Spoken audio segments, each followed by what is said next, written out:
Welcome to the Bear Cave, a podcast about the intersection of poetry, queerness, and politics. I'm Cal Adams, a fat, hairy, trans, pansexual man. And I'm James Barrett Roadhaver, but folks call me Bear. I'm a bisexual cis man. Make sure that you follow us on Facebook, Instagram, TikTok, and wherever you get your podcast from. And thanks for listening. It was just this thing that I've noticed in all open mics and poetry and art spaces, and this is probably the same. It's definitely the same in music and other cultural spots, but it's just like after a while you just get to sit back and sip your drink and think about how that guy is a total drunk. He might have killed someone. Good poet, great poet, terrible person. Love that guy. I have a new aspiration. And there's some folks that, didn't feel love that guy about. And I include myself in that. I've done some shit I'm not proud of, but I'll just take the good poet and chop off the rest of that. So what we're talking about here is I needed to record that part because this bingo game needs to happen, and nobody has said that they were going to do it yet. So Bear is working on it. I'm working on a poem. Yeah. Mm-hmm. Wait, it's a poem? It's a poem. Well, fuck! I thought you were working on the game. We need I to want there to develop be the a game. I want there to be a game. Somebody make a game. Let's make a game. It'll be me. Good poet, bad person. That's right. Anyway, so hey everybody, this is the Bear Cave podcast. I'm Cal Adams. I'm James Barrett Roadhaver, aka Bear the Poet. And I'm scared. this is Noah. Yes. Hi, I'm Noah. Noah is a fantastic poet that goes to and hosts occasionally the open mic where I have gone to a few times with Bear over at the Subculture Arts Gallery, an event space. You should go there. You should go and support the space. We love them a whole bunches.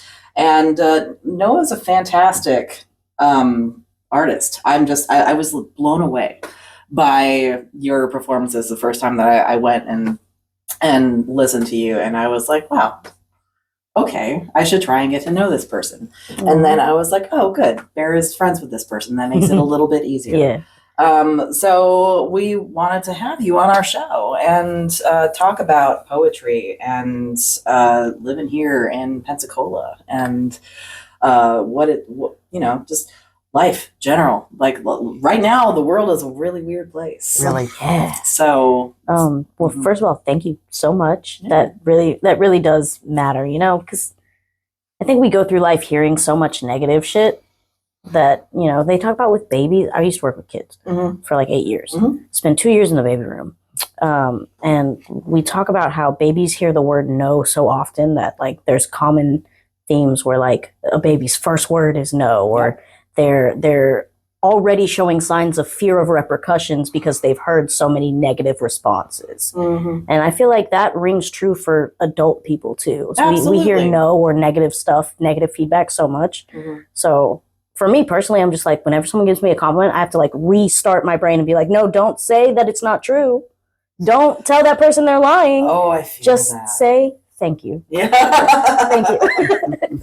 That was a whole thing in my early 30s, trying to rewire my brain to not argue with people when they gave me compliments. Yeah. This is the culture that we've created. We should be ashamed of this. People are mean. People are mean. Don't be mean. Yeah, and nice. The cruelty is the or at point. Least kind. And a lot of times that meanness is encouraged and rewarded. It is. Yeah. Yeah, you're absolutely right. That's true. Mm-hmm. Not by me, but people with more rewards than me. Yeah, there you go. People who came from families who rewarded such behavior, that's a lot of it. I've seen a lot of that, and oftentimes your family are your first bullies. Your parents are your first bullies, and your siblings, if you have them, are your second. And I think that a lot of that gets so ingrained in the way that we interact with people that we can't distinguish that dynamic from normal, Right. from like just like the way that humans are supposed to interact with each other. Because our brain says that that's normal. Right. So that's what's happening. Right. That's not normal. Don't be mean. That's right. Don't be mean. Don't be mean to anyone. Yeah. Doesn't matter if it's, you see it everywhere or it's popular in movies and TV. Especially since it's popular in movies and TV. You know what? There's often not Start in watching movies better and TV, movies. Yeah. repercussions for being an asshole. Which is nice. There's not enough of them, but it's nice when I get to see that. It warms the cockles of my cold dead heart. That's right. Yeah. So Noah, how long have you been writing poetry? Oh, I'm bad with dates. Approximately. Since sometime last year, Really? I think. What? Really? Right? Well, Writing okay. poetry. Okay. Poetry, yeah. So I have only known Noah for approximately 3 to 4 months because time is a flat circle and I don't know either. I assume that you have been doing this for a very long time. No. Yeah. Aw. Poetry was never my intended like mode of writing. It was never like what I set out to do. It just I write stories. I'm a storyteller, is what I say. Absolutely. People have we're all writers, right, or creatives or artists, but like for me, the word that I chose to define myself with was storyteller, because it's not just, I'm really good at grammar and syntax. I want to tell a story that has meaning, that people find meaning in. And so I've been doing that since I was 11 years old. Okay. So a lot of experience writing creatively. Okay. Poetry, I wrote a poem in high school for an assignment. And I was like, I don't like counting syllables and making words rhyme perfect. That's what turned me off of poetry I felt for a really long constricted. time. Exactly. And then I like went down like a rabbit hole of YouTube videos of slam poetry contests and performances. And I was like, I want to do that. Yeah. Right. Spoken word. I didn't have enough friends or know anybody or any of the resources to do that, or any of the emotional support from like people around me to do it. Right. And so those dreams grew small, and other things happened, and then I found subculture through a friend of a friend. The three of us were all hanging out for like very early days of our friendship, and this one girl, she was like, let's go to poetry night, and I was like, I'm down for that. So we went, and then she was like, I'm bored, I'm leaving. And I was like, well, I don't want to be here by myself, I'm scared, I'm sad. So I left, and then I kept looking for people to come. And so people would come, and then it wasn't really their thing or whatever. And then I was like, I just need someone to sit there in the audience so that I have the confidence to go up there and read something. Yeah. And so at first, it was like, somebody please handhold me while I do this. And then after a little while, after a couple of weeks, I was like, this benefits me so much. This makes me feel so good for so long after I do it. And it's giving me so much that I should give to it. And so I was like, I'd made a decision. I said, no matter what happens, no matter who's going to be there, no matter who's not going to be there, no matter if I feel prepared or not, no matter what, every Tuesday night, I'm going to be there. I'm going to do that. Yeah. It works if you work it. Yeah. And so I've just been trucking along. And Amazing. Yeah. That's fucking cool. I'm fascinated by that because you write and perform with the kind of awareness and talent that it could have fooled me that I've seen other poets struggle to get to that point in years of doing it.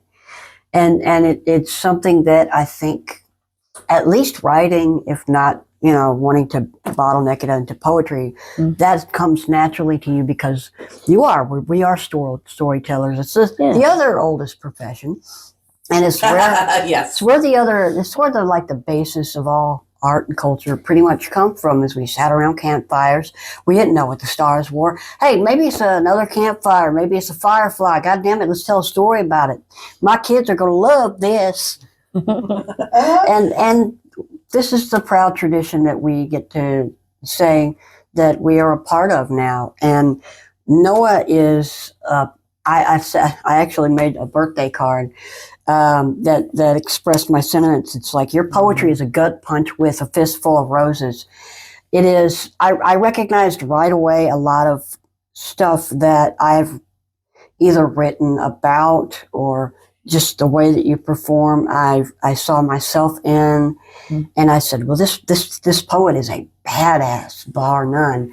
And that was my first impression of you, is just going, oh, no, it's not like some of these other folks that are up there with paper in front of their face and they're shaking like a little twig.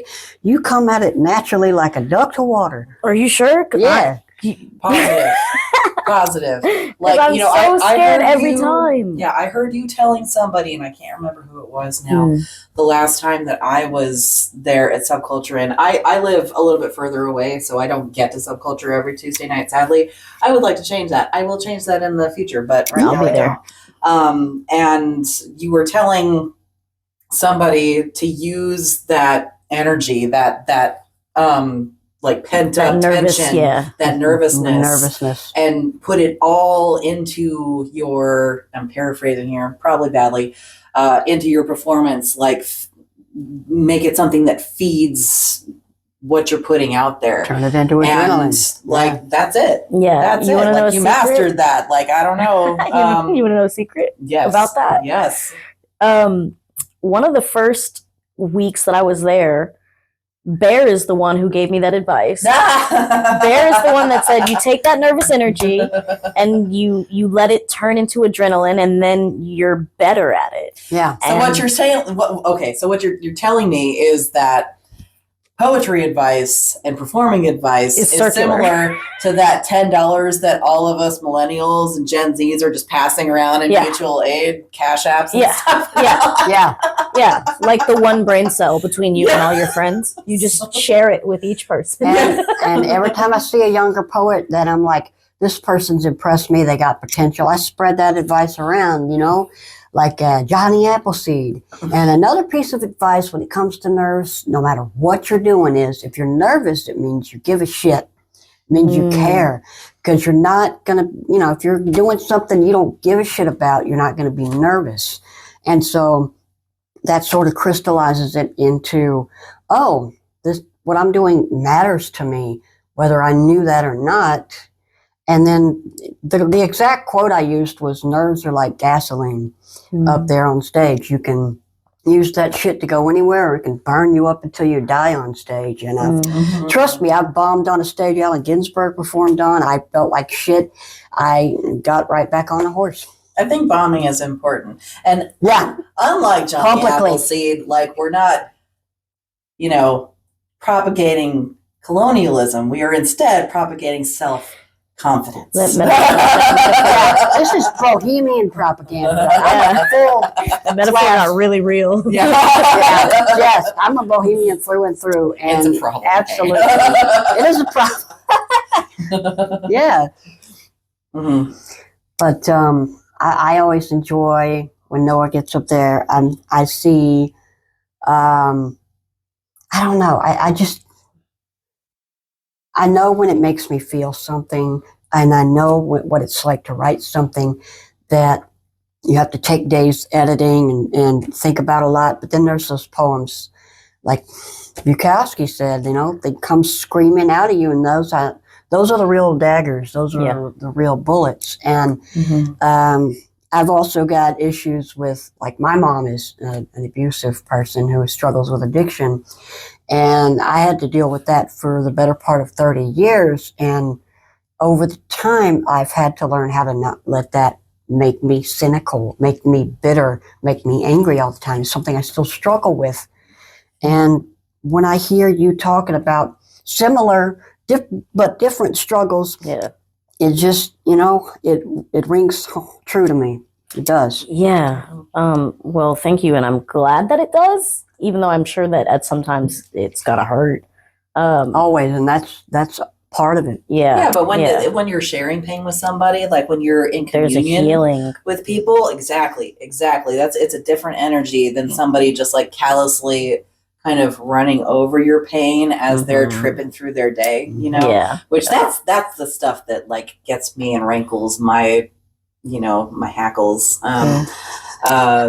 just like people saying things like, everything happens for a reason. Oh, I hate that. Don't say that. What was the reason? That feeling you're trying to express down in Alabama, we got a term for it.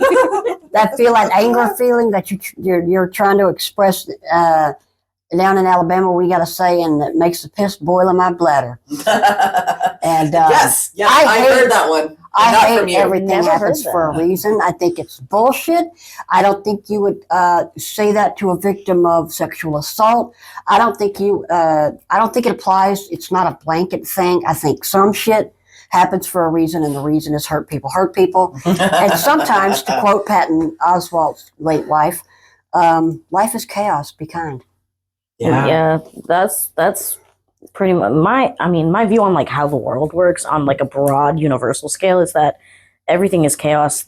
You only see patterns because your brain is equipped to do that. We're pattern-seeking animals. Yeah, right. Yeah. We are looking for a meaning in something that otherwise has no meaning. It's not conscious enough to have hidden messages for us. Mm-hmm. And for the Fibonacci sequence, that stuff is pretty awesome. Like, I mean, sure, but also, I'm not gonna knock it. You find $5 on the ground, that's a miracle, baby. Hey, you know what I mean? Sometimes it is. But nobody put that dollar there for you. You just happened to find it. It was random, but like that's a miracle for you. Yes. So, yeah, the narrative is malleable. Yeah, we can make it work for us, but we don't have to make it not work for others just so that it can work for us. Absolutely. And a note on perspective is this pattern that we're seeing is we are finite, tiny little beings that think we're gods, and I'm a god. I don't know about you. We only see a small piece of what we think is a set pattern that we have our minds around, and we don't. The universe is, if not infinite, it's about as big as you can imagine, maybe even bigger. And I feel like things that happen sometimes we seek meaning. We are also meaning-seeking creatures, and when there is no meaning, we like to ascribe meaning. It's sort of where religion came from, and outside of the community, the sort of focus on community that the church should have, that's where you sort of get into trouble because all of a sudden you're assigning meaning to everything you don't understand and being delusional, and then you're saying, well, no, that has to apply to everybody. I can't just live by my own codex. I have to blanket it out and judge other people by that same thing. And that's where we run into trouble with belief. Patton Oswalt, quoting him because he's my favorite comedian, he said, people like to talk about how, you got to respect everybody's beliefs, but that's bullshit. You don't. Some folks believe some really wild stuff, but it makes them good people. And he's like, don't stop believing that. It's absolutely wow. Mm-hmm. But you should respect people. Respect people. You should do that. If a guy says, well, there's goblins chasing me, there might be some issues that they're going through. But I'm an agnostic, so I'm going to speak on that experience. There you have it. Theology with Bear. I'm an atheist. I'm something like that. Atheology with Noah. Yes. Yes. Rule 1, nothing you do matters. No masters. Rule 2, we're all gonna die. It's true. Apparently so. That is true. I wrote a poem about it. Yeah. My only ever diss poem is I had beef with the Pope. That was my only ever diss poem that I wrote. And that's fair. Yeah, I mean, not the current one, the other one, the one that was bad. Yeah, he was bad. He was very much like the Emperor Palpatine that he looked like. Oh my God, so much. Oh, it just looked haggard. He did. He looked like he was plotting some shit. Was his name Benedict? Benedict. Yes. Yeah. Pope Benedict. The cruel. Like this guy, he's been better. He hasn't been great, but he has been better. So like I feel like if we keep going on this trend, at least A progression. with the popes, like, I don't know. I used to work for Catholic Community Services. Oh, that's fun. It wasn't. I love the work that I was doing. You didn't like piss off any priests? No, I didn't work directly with the priests. Oh, that's what I did in Catholic school. It made it really fun. No, see, like when I was I was raised in the Episcopal Church, Ooh. which is kind of like Catholicism light. And when my grandma would send me back to Sunday school, I would ask a whole bunch of questions because none of that shit makes sense. Oh, they because hate the that. Bible was made 300 years, or was written, between 50 and 350 years after the birth and death of Jesus, and nobody fucking knew what they were talking about. They're all disparate stories. Anyway, I'm going to get off of that soapbox. Theology with Cal. And God said to slay the Amalekites, men and women, children and infants, donkeys and asses. Donkeys and asses. Was it donkeys and asses, or donkeys and asses are the same They thing? are. Either way, God said kill them all. Here's Fucking my 1 Samuel question. 15:3. Fucking test me. Here's my Nice. question.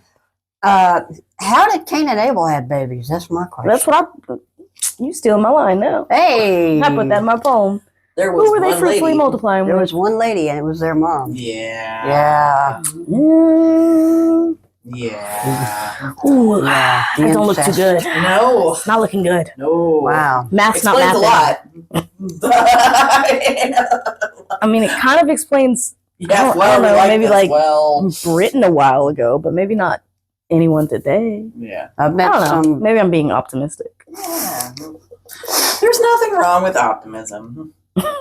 You just got to balance it with a heavy dose of Realism. not optimism. The opposite of optimism. But yeah, so I would go back to Sunday school and I would ask a whole shitload of questions, and then they would say, "Go away, go back to your grandmother."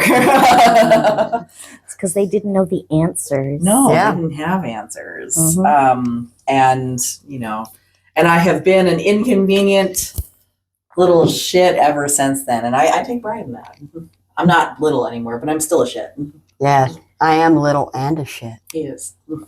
Shit. I accidentally married into a Pentecostal cult the first time. I've been married legally twice. And like I was just like 18. My first Oh. foster family was Pentecostal. Yeah. Mhm. But they were the like speaking in tongues, Yeah. Mhm. dancing Run with around the snakes church. type of folks. Yeah, Saint.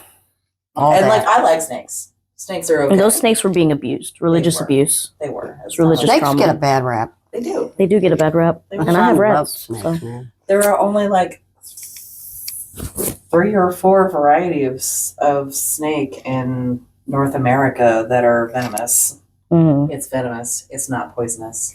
Yeah. There's a rule. If it Mhm. bites you, or It's if you bite yeah. it. Yeah. Yeah. I mean, coral snakes, rattlesnakes. I remember those two. But stay away from those. But generally speaking, if you pick up like a little black snake in the woods, like it's not gonna be venomous. It might be pissed. It might bite you. Yeah. Yeah, but it's Yep. But it's not gonna kill you. no, exactly. Um, So black and yellow hurts a fellow. And red and black, look out, Jack, or Yep. something like is that that. what it is? I can never remember.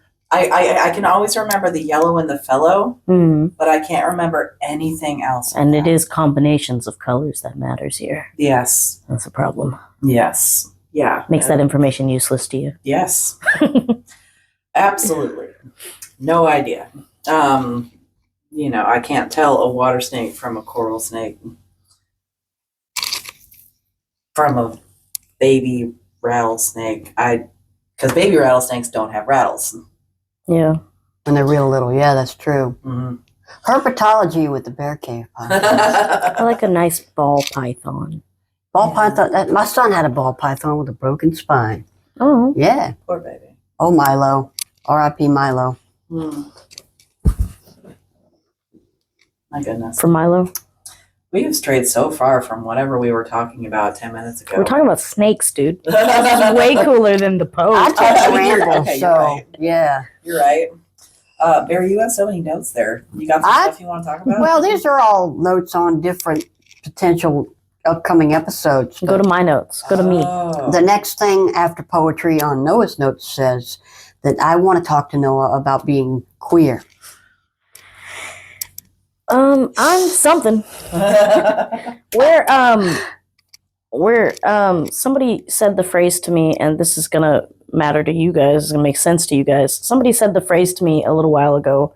They said, "Is this your cracking of the shell? Is that what it is? Cracking of the egg?"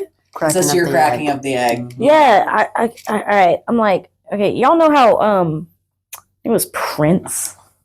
He was like, and my I don't know, might not have been Prince, but it was one of those famous superstars. Said I am 75% woman, Mm-hmm. and the rest is man Mhm. or something else. And I don't know. I've always had a very, I'm break it down in my own words. I've always had a very masculine energy. Mhm. My mother had these traditional, like Latinx values of the man is the man of the house, and men get certain privileges and responsibilities and respect that women don't, and women have certain roles and duties that they should fulfill and expectations they should live up to. Oh yeah, and men are just better than women, and they're going to get treated better, period.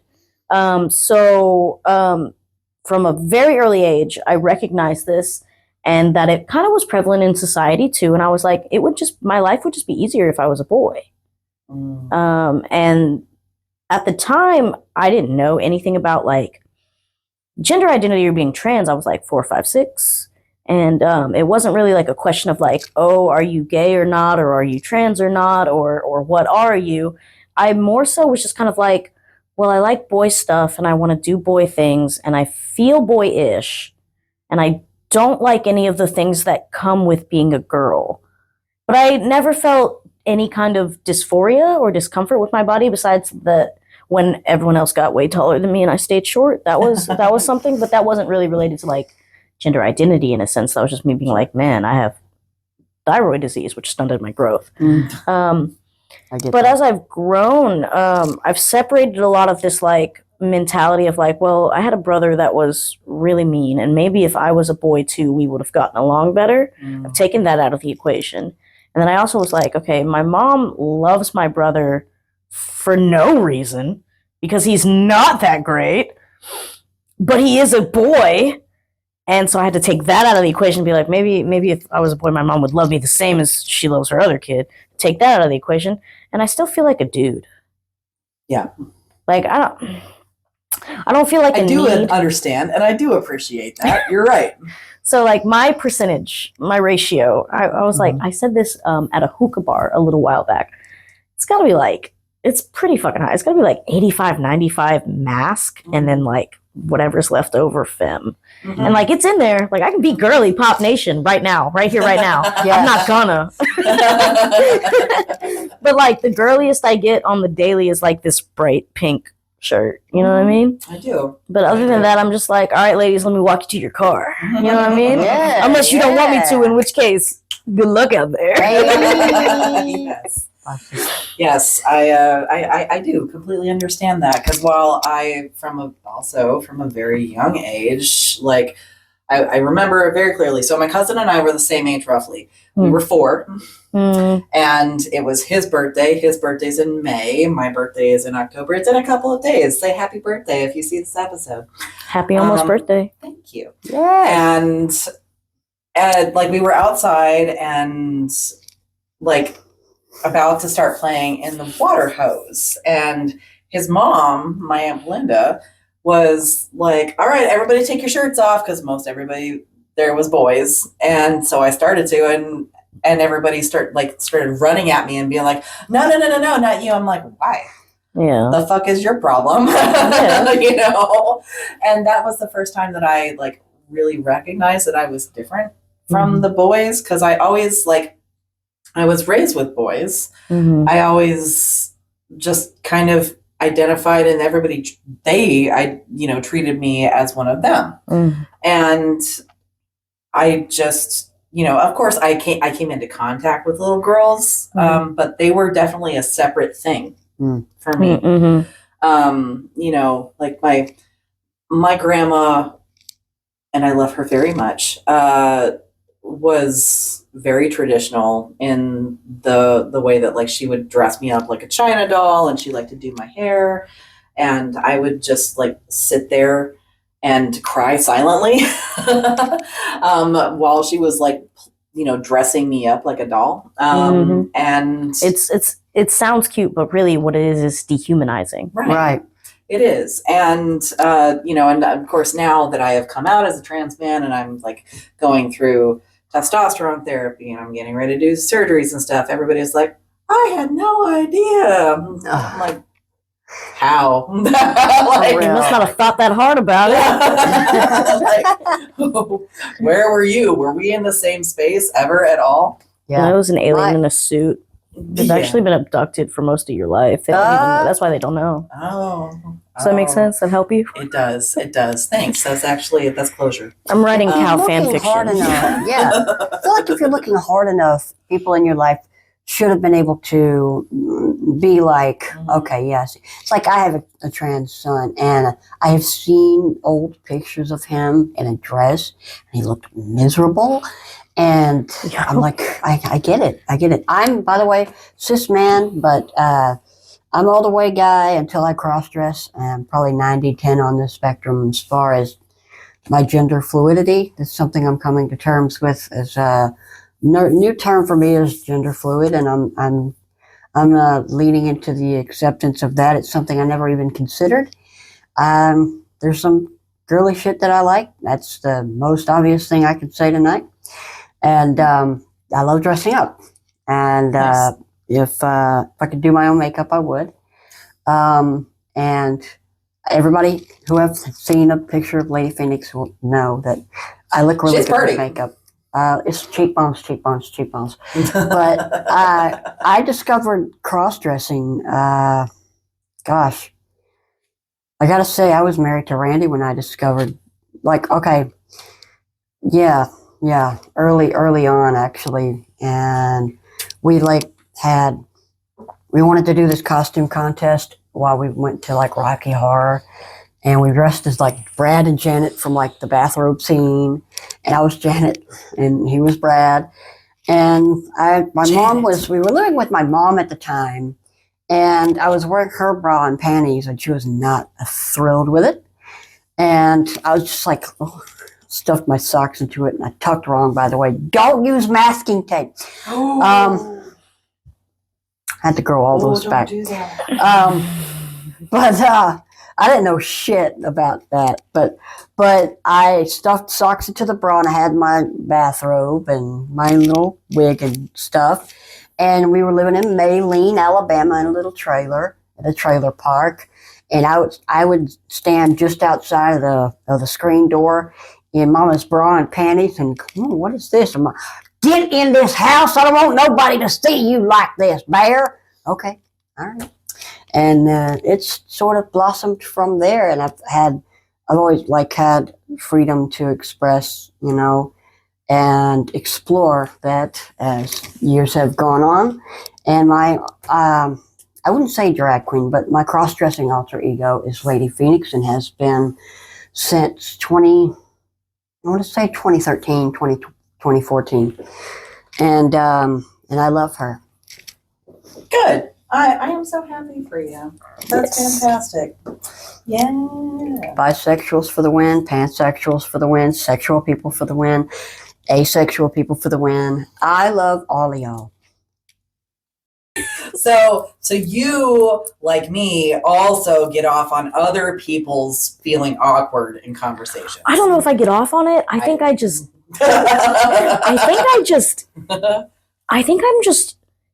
have a natural aptitude for cringe. I was cringe before cringe was cringe. There was a word before that. Hipster cringe. Like secondhand embarrassment. Oh my God. Okay. I was great at that. My bad joke's really short, But basically, it entails me asking Noah, do you know the difference between toilet paper and a shower curtain? No. It was you! It was you! It was you! You did it! Oh! I don't like that. I don't like that, not one bit. Wipe your butt on my shower curtain. You take that back. Okay. The shower curtain is clean.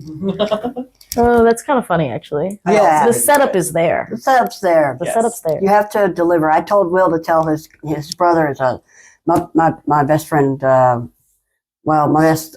We love Will. My bro Will. His brother. He recently got to see him in Chicago. By the way, his brother. Shout out to Cameron. Is a stand-up comedian, and I told him tell him that joke. Yeah. So hope that went over well.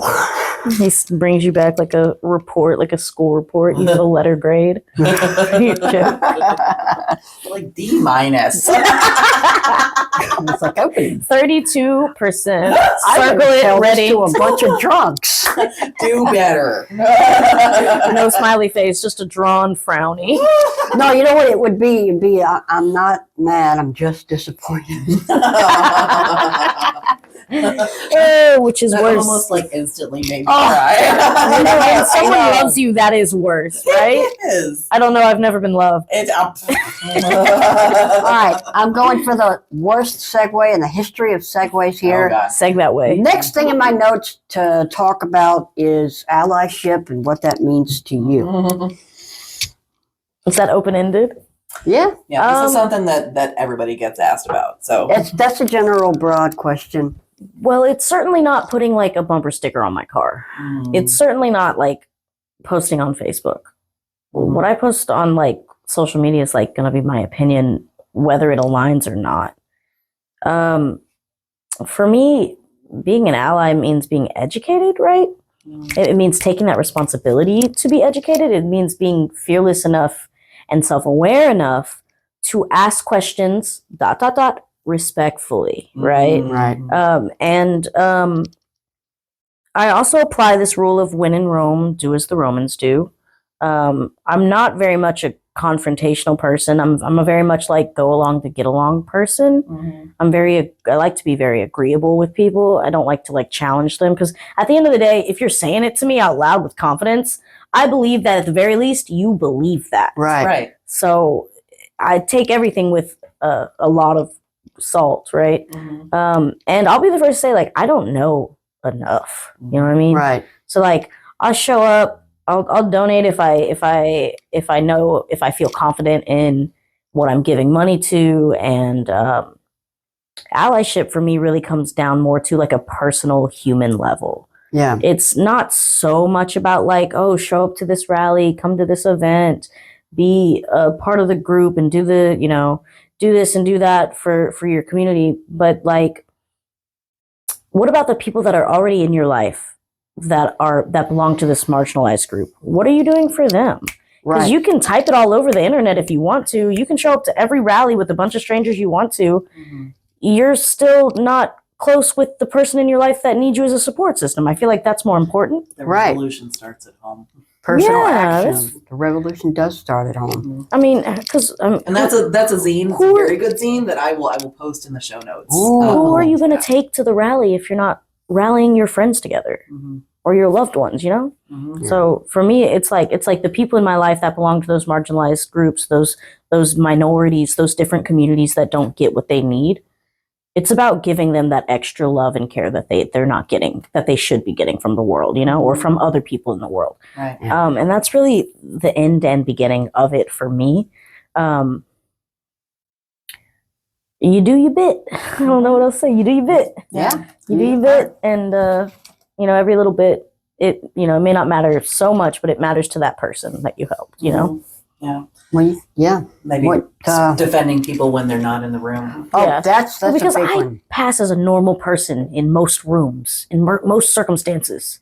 You know what I mean? Because there's no like sign above my head that says alternative opinions. You know what I mean? I look like a regular human. Like I could slip into a yacht club and be like, my dad is waiting for me. You know what I mean? And people wouldn't bat an eyelid because I'm a small, little, cute, pale-faced girl So people like the same. Yeah. I talk about this a lot, actually, or I've come to this conclusion recently, and I've been talking about it a lot. On the same side of the coin of people go, oh, that person looks weak and defenseless and vulnerable, and I'm going to hurt them and take advantage of them. On the other side of that coin is that person looks small and weak and defenseless and reminds me of a little kitten, and I'm going to help them and save them and nurture them. Mm-hmm. Two kinds So- of people. There are two kinds of people. Yeah, and so like there are people that are like, I'll kill you because I can, and then on the flip side of it, if my car breaks down, people will stop. Multiple people will stop. Yeah, If I didn't look like this, people wouldn't stop. right. If I was a different color, if I was not as pretty as I am, which is enough. Right. If I looked or dressed too weirdly, people wouldn't stop. You know? Mm-hmm. And so I have this privilege of being treated as normal, and then people let themselves say the things that they wouldn't say to your face otherwise. Yeah. They say those things to me because they think, oh, you're one of us, you're normal. Yeah, they tell on themselves. Yeah, they tell them themselves, and Yeah. I'm like, And you get a block, and you get a block, and you get a block. Exactly. That exact moment when they feel comfortable enough to say some bullshit that you suddenly need to act really, really dumb and get them to explain exactly what they mean. That's my favorite. Like, What? oh, What please do you explain. mean? You told a bad, you told a Expound. racist joke. Yeah. Like, I'm going to act like I never heard that before. and hit them with that. What's the punchline? Wait. Oh, why is that funny? Oh, you're punching down? Just let your eyes gloss over. Yeah. When Yeah. somebody wants to punch me, they do have to punch down. Pregnant pauses Pregnant. Ooh, pregnant. Yes. are my very favorite thing. Just like, let it flow. Just let their shitty statement just sit there until they feel awkward enough Yeah. to do something. Don't Well, boost or back them up on their bigotry. You make them feel that that you remember when you get like imposter syndrome. You make them feel like that shit is real. Mhm. Like So you you're you imposing really are imposter fucking up. syndrome on them. Yeah, basically like, oh, so, huh? No, I really am.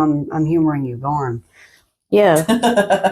Well, and it's like it goes back to being agreeable because like people will say some wonky shit, and I'll be like, oh, okay, and they'll just continue, Mhm. and I'm like, and then it just like very slowly dials down into I don't like this, and they don't pick up not one flag on the way to the bottom, Mhm. and then I go, well, this has been fun, Yeah. and I fucking leave, Yeah. and then they're confused, Mhm. You know. and it's like I don't know, maybe that's not the right thing to do. Maybe I should confront them, but. Yeah. Also, because- is that my place? Because You do don't- I right. know enough? You don't And- owe them your energy just for them Who- being an asshole, though. Who's to say they're not going to beat me up? You know what I mean? Mhm. Who's to Right, say they're not that's- going that's in my to head. do whatever the fuck? That I think about. I'm paranoid as fuck, yo. Think about that all I the think time. about situations where I could have been more vocal in the past. My son and I'm not going to name names, but my son and I were visiting somebody who was a friend to me, and everybody there was white.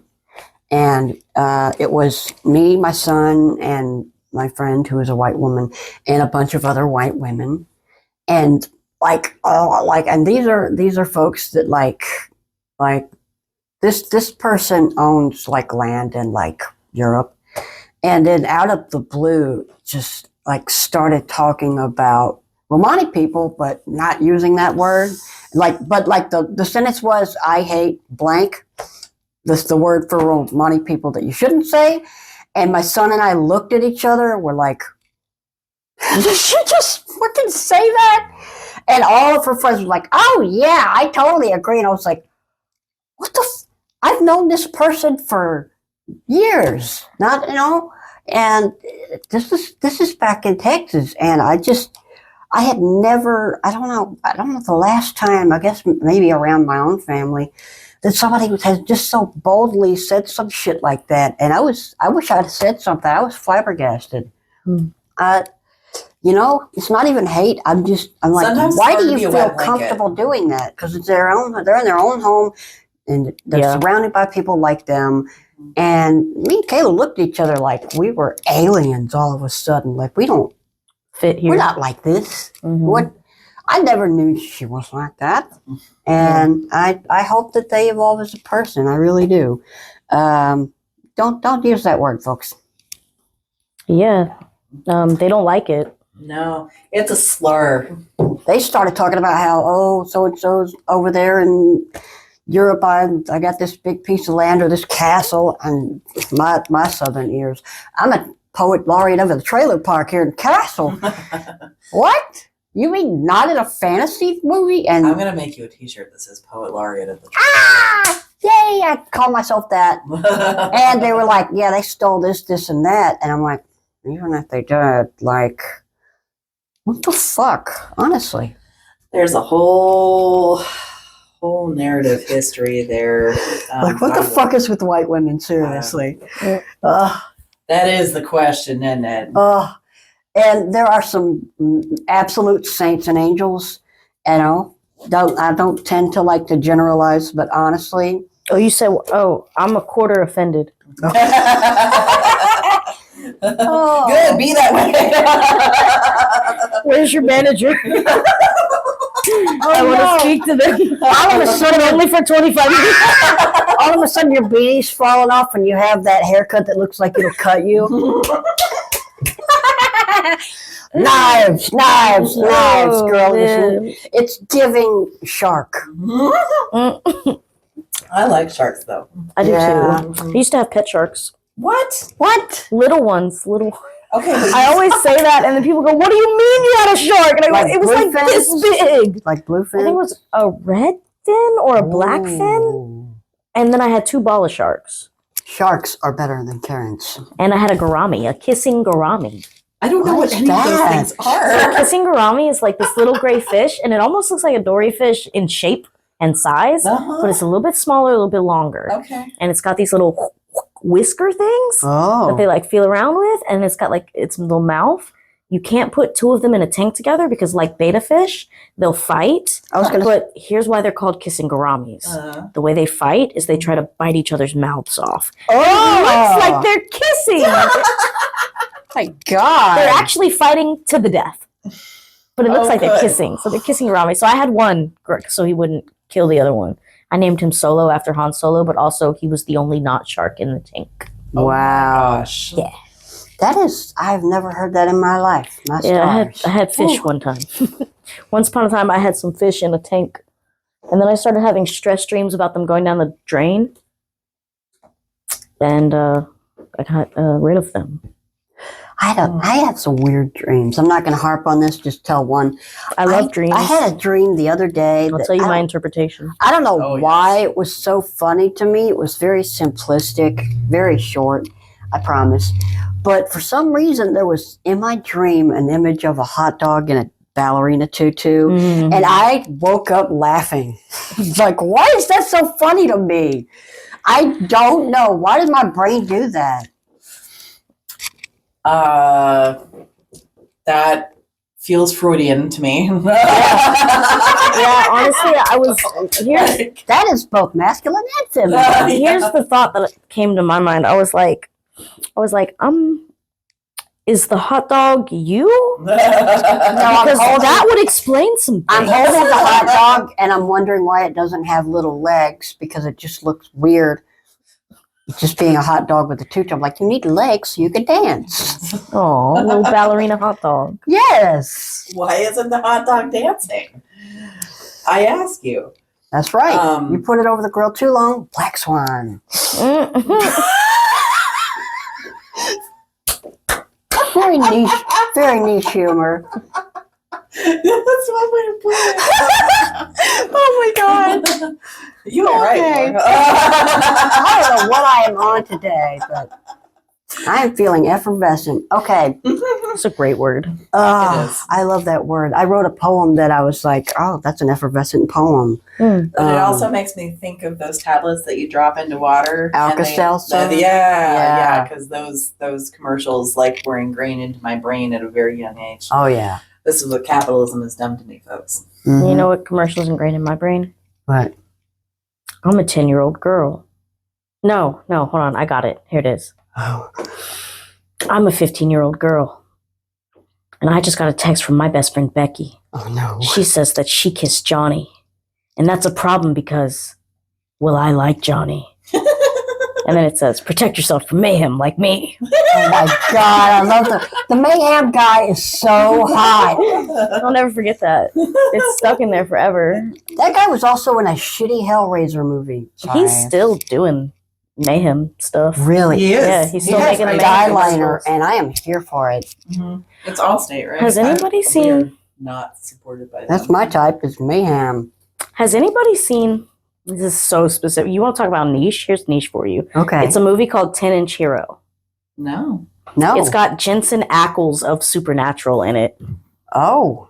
A young, hot, punk rock Jensen Ackles. You want to talk about guy liner?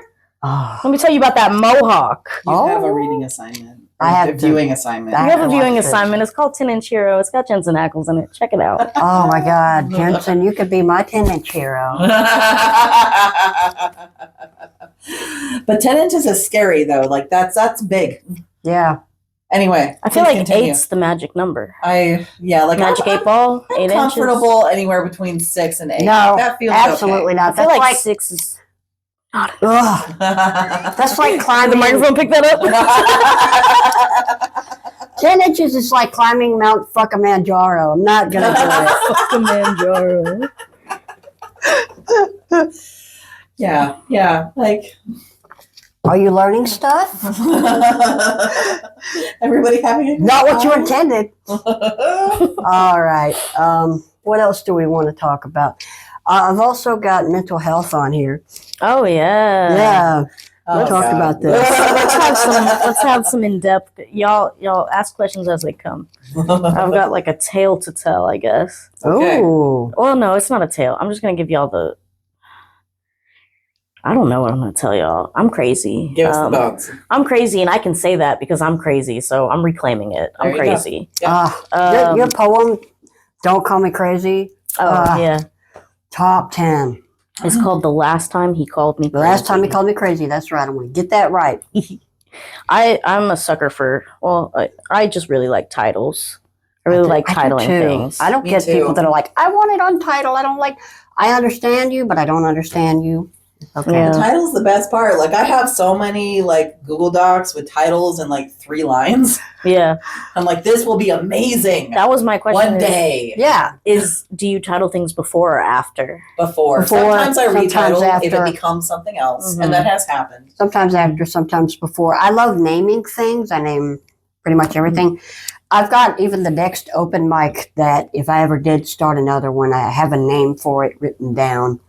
That And it's a secret. I'll tell you, but I don't know how well it's going to go over. It would be an open mic where, people do whatever they want to do, but the open mic name is Contra versus.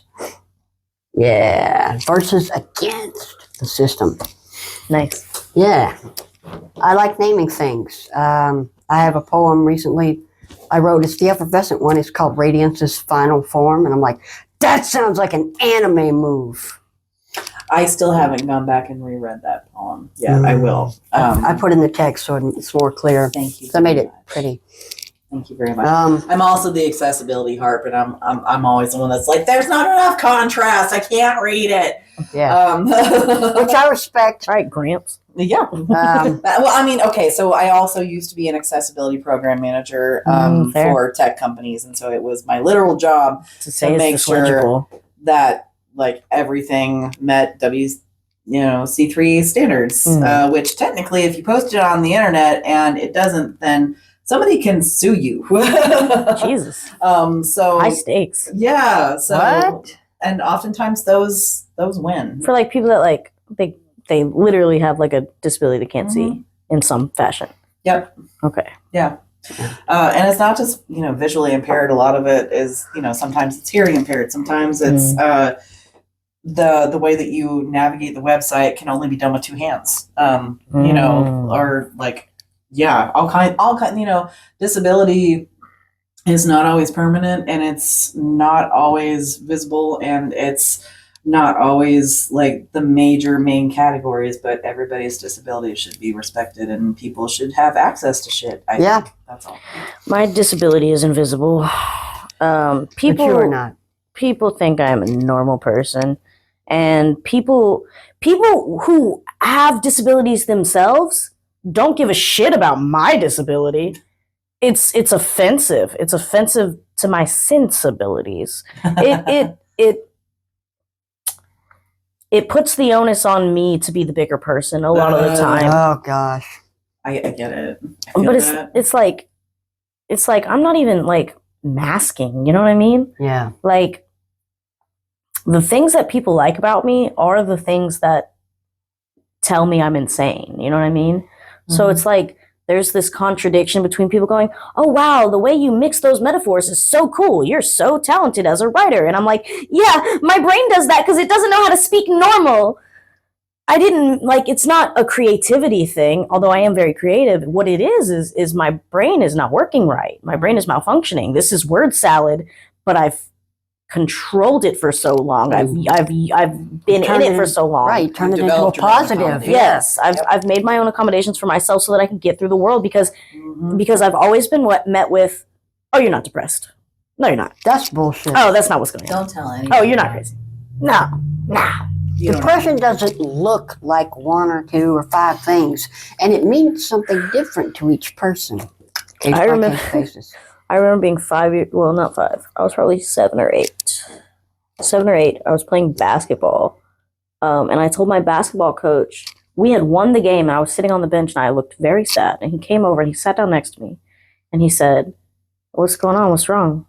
And I was like, oh, I don't know, really. Nothing really. I'm just depressed. And he was like, where did you get that word from? And I was like, I don't know. But that's how I feel. I'm depressed. And we had a conversation about, are you depressed or are you sad? And he was kind of hoping that I would say, oh, maybe I'm just sad. But I was like, thought about it. No, I'm depressed. Yeah, it's so much more than sad. And then sad. he told my mom, and then I got home, and my mom told me, you are too young to know what that means, and you are too young to feel that way. As if it's a biological impossibility for an 8-year-old to be more than sad. She's not a scientist. She's not a doctor. She doesn't know. Right. But that was very detrimental to me for her to say that, you know, and to hold that belief in her head for as long as she did, until the narrative became, oh no, you are crazy. And it's not me, it's you. You're crazy. You're the problem. You're the thing that needs to be fixed. And then it was fine to be depressed or anxious or crazy or whatever it was. If it was negative, it could be applied to me. So, I feel that. And also important to note, my mental illness comes from the trauma of not just like being neglected or abused, but it also comes from the adult in my life not taking care of their own mental illness. And then me living in this environment of chaos and instability because they're shit off their rocker. They're like off their fucking rocker. Secondhand toxicity. And yeah, so invisible disability is me all day because people think I'm a normal person, and then like, I don't know, when people feel comfortable around you, you tend to see the worst in them. Truly. That is true. Truly. I worry about it sometimes when I'm comfortable around people. I'm like, are people really seeing the best of me? Are they, as they get to know me, are they getting sick of me? It's that whole inner dialogue that I'm like, okay, I got to work on this. It's not, you know, I feel like, okay, most of the time you'll tell me if I'm fucking up. I will. It's true. Not just you, but it's like my job. Anybody. And that, I used to take offense to that and be all defensive. That helps me to, because, you know, I had a friend group to kick me out of a D&D campaign because I was being toxic, and it hurt like shit, and still does.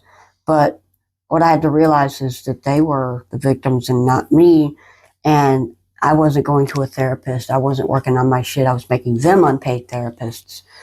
And so it just really started that journey of inward of seeking out therapists. And and that whole journey. And to double up on two topics, mental health and, poetry and writing, how has writing for you influenced, good or bad, your mental health? It's been overwhelmingly positive. The reason I started writing was because nobody would listen. And to give them credit,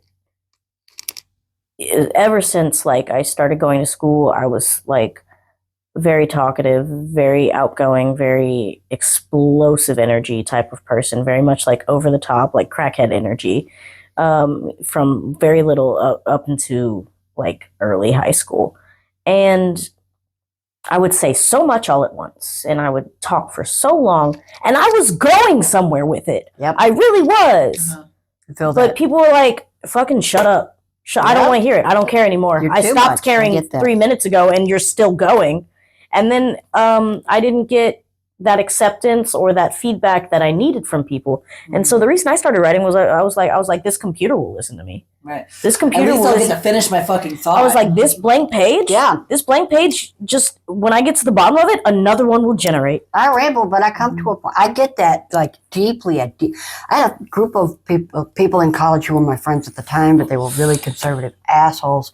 And because I've got ADHD and I'm halfway in this world and halfway in my own world, I'll be sometimes not where they are and thinking about some other shit that's completely different from what's going on. And so I'll just, out of the blue, ask some really weird shit. And we watched a lot of Big Lebowski. And so suddenly I was Donnie, and it was shut the fuck up Donnie all the time. Because, Donnie does that. Priest. What's that? I'm a Dudist priest. Hey! By the way. I'm a former Donnie. I died and came back, baby. I'm Donnie Jesus. Mm-hmm. Yeah. We're talking about unchecked aggression here, dude. Did you just piss on my rug? Y'all remember the Big Lebowski? Tied the room together. From Moses to Sandy Koufax, you're goddamn right. I'm living in the past. Mental health. Let's stay on this topic. Yeah. Mental health. So my mental health has always only ever been my responsibility. We went from, no, you're not crazy, you're not depressed, nothing's wrong with you, to, oh, something's wrong and I don't want it to be me, so it's got to be you. Oh, God, yeah. So there was no help. There was no help for a long time. And then when I did get help, it was repeatedly sabotaged by my mom. I remember in high school, there was an event. We won't talk about it. I went to the psych ward for the first time. We will talk about it, actually. I wrote a suicide note, and I was going to kill myself, but I never physically attempted to kill myself, but I was going to kill myself for reasons.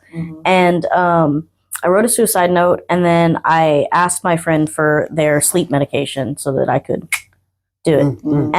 And here's the sad part. I find this out after the fact, but here's how the story goes, is that I asked for the medicine in our second period of the day in high school.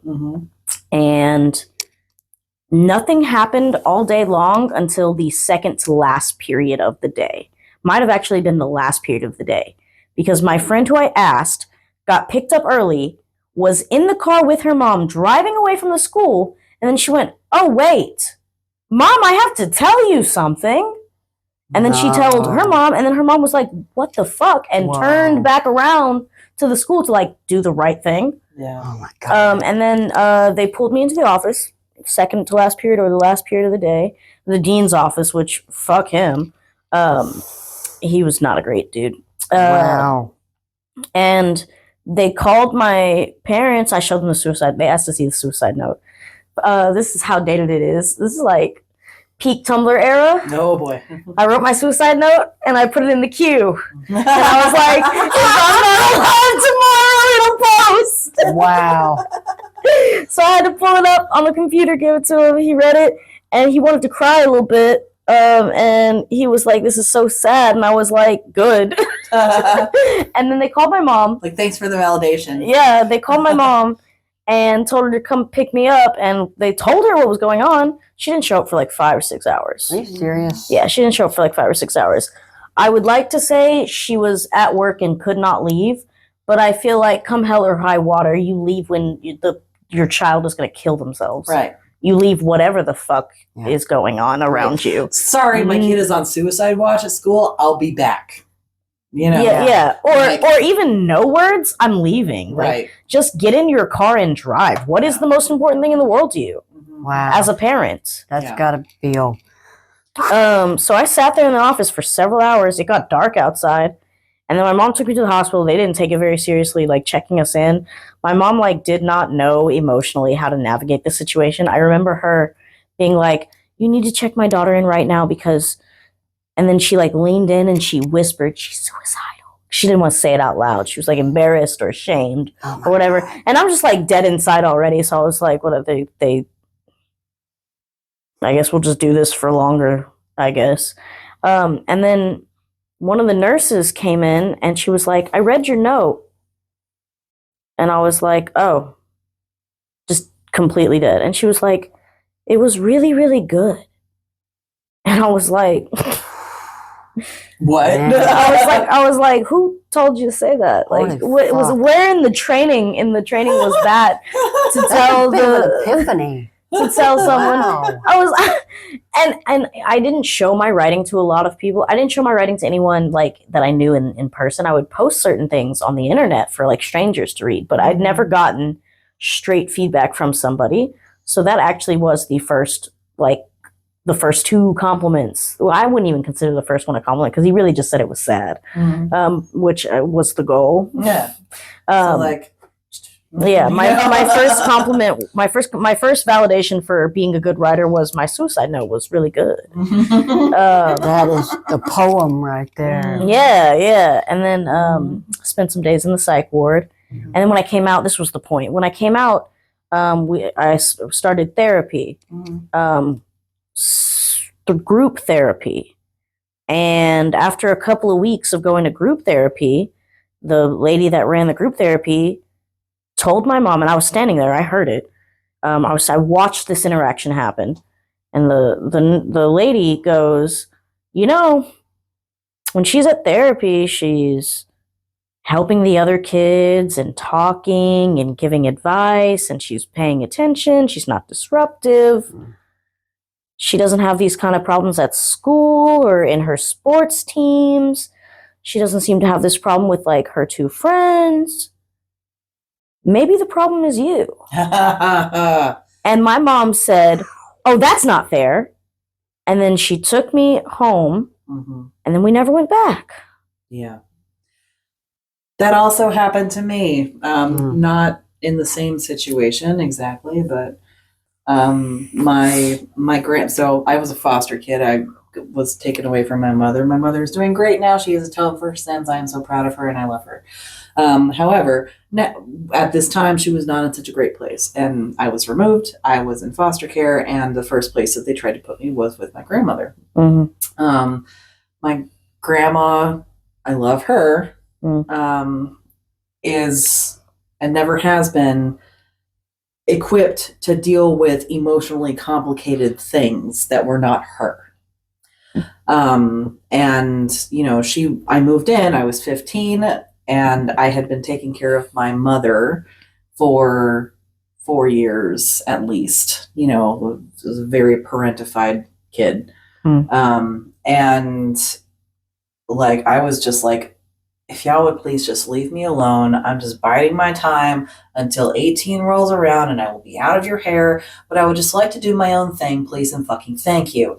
And she was expecting once I moved in there that I would the times of the hands of time would roll back and I would start wearing these frilly little dresses again and start playing with Barbie dolls and being innocent. And she had this memory of you. Right. And I had never been that person. She had bought me Barbie dolls and I had made the Barbie dolls fight with the G.I. Joes and they were it was an epic war. The first gender war. Yes. Exactly. And Like I hated my Barbies so much. Like I would bite all of their feet off. There's probably something to analyze there. I don't know,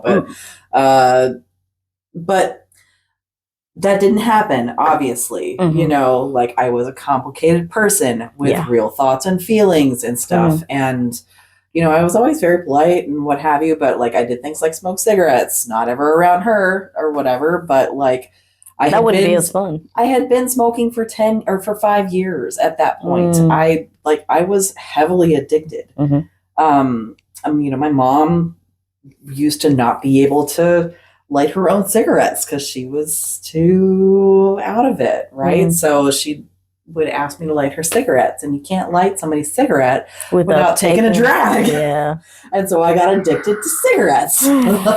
And, you know, like, she expected me to just like drop it cold turkey and all of this, and you know, and we would fight constantly about all kinds of stuff. Like she was really just cruel in a lot of ways, like casually cruel. And accountability is just 1,000% not her thing. So my aunt suggested that we go and talk to the priest at our church where I was baptized, where my grandma went. And under normal circumstances, like this would not have been a good situation, I'm sure. In our particular circumstance, this guy was like the salt of the fucking earth. Like he was a priest so that he could reach people. He wasn't in a position of power so that he could be like the priest. He was a mental health therapist, and he was that first. And so we went to family counseling, and like he talked to me and he talked to my grandma. And at the end of our first, like I felt heard and I felt seen for the very first time. And I was like, holy shit. And he's like, okay, this is the plan we're going to put together. And he talked to my grandma, and my grandma sat there and she nodded and she, you know, pretended to be like amenable to all of the stuff that he was talking about. Yep. And then the moment that we got home, she rounded on me and started yelling at me about like, how dare he say I had anything to, you know, like, and then she like doubled down on, and then it's your fault shit. for telling him anything in the first place, right? You know, and she's like, we're never going back there again. I was like, well, okay. And then a few weeks later, I ran away to Texas. So yeah, man, yeah. I don't know. It's mental health is like I struggle with depression and severe anxiety. I'm a worrywart. I have undiagnosed ADHD. I know I have it. I just haven't been diagnosed. I have PTSD from trauma, and I have attempted and threatened many times in my life. The most recent time had to do with something that wasn't even mental health related. It just 2 years ago, I broke my right leg, and it's still twisted. I haven't had a lot of work on it. The bone's healed, tibial plateau fracture for y'all doctors out there, orthopedics and whatnot. I was really excited about coloring my hair, this new color. It was the day after my anniversary, 2022, in February 25th. And Caleb was over. I didn't want to wait for Randy to do my hair, so Caleb helped me. And so he colors my hair, and I know I have to rinse it, but I'm not thinking. I go in the shower. I can stand on one good leg because I was still sore from my hip surgery on the right side too. And I'm rinsing and I'm balancing on the one leg, and I'm not thinking. And then I step out of the shower and go down hard. The right leg went even further right, twisted. There's a big scar where this part of the door gashed open my hand. And there's a mental break that comes with breaking a leg like that. And it was a lot of agony. When I got my cast done, I didn't know it at the time, but it was a bit too small. They didn't account for how much my right knee would swell. So I'm sitting at home. I'm trying to, cope, honestly. I'm in a ton of pain. I've got pain pills, maybe for the first time in a long time. And it feels like a trash compactor. The cast. Yeah. So I was put on, from the age of a kid, I was on hydrocodone, pain pills, but it stopped after it became a Schedule II drug. Never had a problem with it. My mother abused it. I didn't. But I'm taking them as regular, but my leg's broken and I'm in so much agony I can't sleep. This goes on for days. First or second, it was the second day. I didn't realize it, but my knee was so swollen and it was pressing up against the cast and I was in so much pain that I haven't slept for 3 days. I say, Randy, call, get them to take me to the hospital. I'm in agony. They're giving me morphine and it's not working because I'm in so much pain. And then I made the mistake of looking the doctor in the face with tears in my eyes and I said, please kill me. Never do that. And you understand, I've been to a psych ward once, twice, maybe, for a very short time. Green Oaks, you suck, Dallas. Fuck you, Green Oaks. Fuck you, Green Oaks. Fuck Green But Oaks. I want to thank non-discriminately. So I went to Methodist Hospital in Dallas, which wasn't my regular hospital, but it was closer. And I said the words, and they were like, "Well, I'm gonna keep you." And I went up. I didn't go to ortho because my leg was broken. I went up to SI with a broken leg and in that much pain, and no way to alleviate it no way to they can't cut the cast. They're not orthopedics. It's SI. And I stayed up there for a month. They don't do much. For a fucking month. And for the first week you have to realize, I went to the hospital thinking, like, I literally puked this, like, horrible black shit before, like, Randy took me to the hospital the second time. And I think that's when I said it. But I was puking this black stuff up because I was thinking about all this stuff in my life and all this guilt about things I've done. And I was puking this, like, black stuff up. I was, like, honestly, like, going through, like, you're going to die. You're either, for some reason, my brain was so sleep-addled, I was seeing things while I was awake, but I was dreaming while I was awake. And I'm going, you're either going to jail where they're going to rip your broken leg off and beat you to death with it, or you're going, I don't know why, or you're going to die in the hospital. And First sleep will fuck with you, man. Seriously, and that much pain and sleep deprived. So I was dreaming wide awake. I was looking for shit that wasn't there. I dropped it. I just saw it. I called Randy and Caleb in there and I held their hands and cried. In the middle of the night, I'm like, you guys, I just felt like my soul was dropping very slowly into hell. I watched some YouTube videos like, well, I might as well watch Conan while I'm dropping into hell. I love you, Conan. I held their hands and I was like, I love you both very much. You're going to die. They are very tired. They both look at me and go, you're fine. You're not dying. Caleb rolls his eyes and goes, Dad, you're not going to die. Stop it. I'm in Methodist and angels who work there. I don't know how they put up with me. The first week I'm there, I'm out of my head. I'm so out of my head. And you realize a lot of times I don't take my own medication, so I hadn't seen a lot of the stuff I was supposed to be on for months. So the first week I'm up there, they're giving me stuff, and my brain, scared, agnostic, and this is Methodist Hospital, and they are giving me different drugs to turn me into a Christian. And I was yelling at the nurse, this male nurse who was so nice to me. And I was like, you guys are trying to brainwash me into being a Methodist. And I married a Methodist. And I married my first wife as a Methodist. I'm like, let me tell you, no offense, but I'm an agnostic and y'all can't do this. So I called Randy. This is a Christian hospital. They're trying to make me like them. Get me out of here. He couldn't come up there. Couldn't have my phone up there for a month. Left an awful message on Facebook that I couldn't delete for a month. The first week I was out of my head, and then the clouds sort of parted. The sun came out. I realized they were giving me my medication my knee swelling went down, Mhm. and they looked after me. They helped me practice walking on a walker. I had to learn I how to can't be. believe that they, even though I know that you were in like Severe pain. the psych ward, Mm. but like Yeah, it was you're in a that fucking area. hospital. They Yeah. should be able to treat the medical stuff that is. But they were like, "We're not. We I can't just take don't you give to a fuck. ortho. I This is just- SI. It's way up, tall."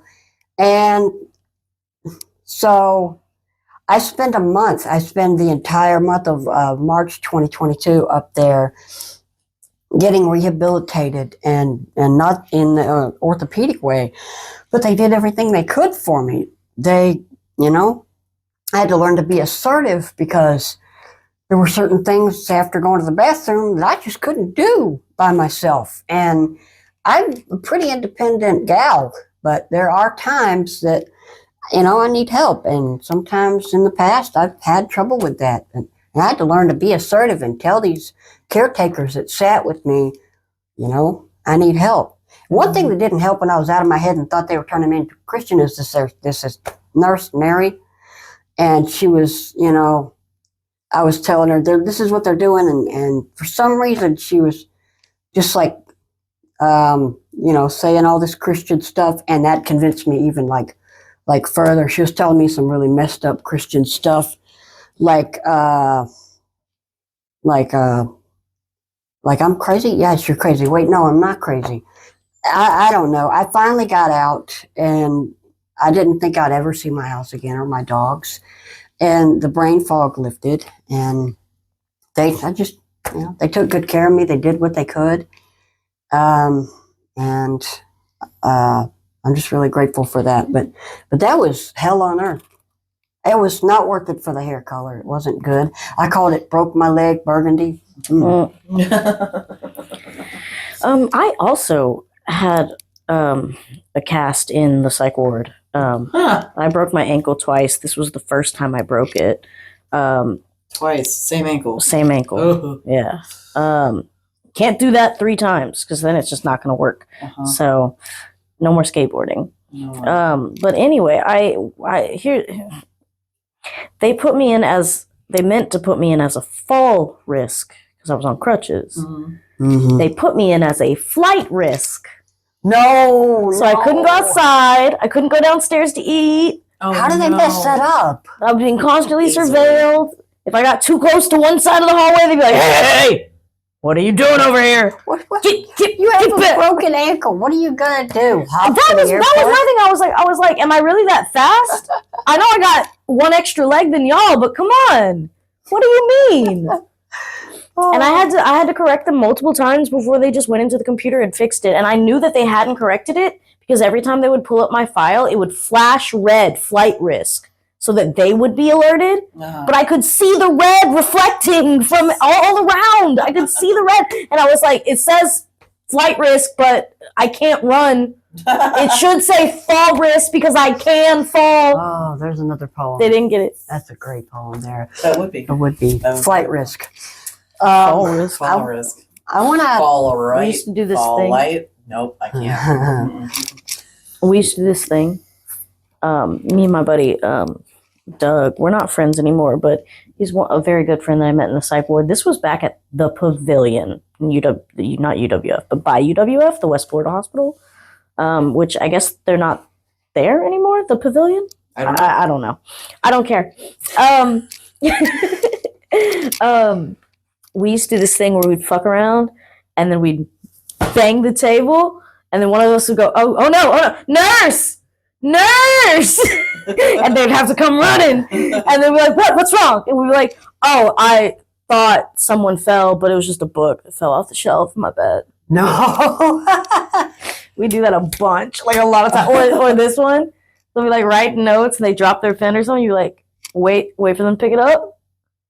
Hey, you dropped your pen. God. And I'd be like, yeah, I picked it up. And then you go, oh, sorry, my brain fog, I had a delayed reaction to what was going on. I'm so sorry. Oh my God.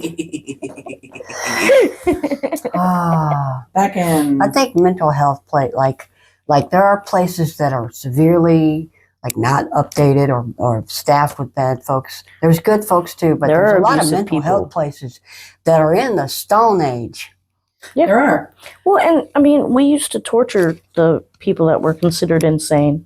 We did within And our experiment. lifetimes. And Yeah. experiment on them. This was not that long ago. I would go so Yeah. far as to say we still torture people that are insane because We we absolutely neglect them so well Yeah. that it shouldn't be labeled as neglect. It should be closer to abuse or further past abuse. Yeah.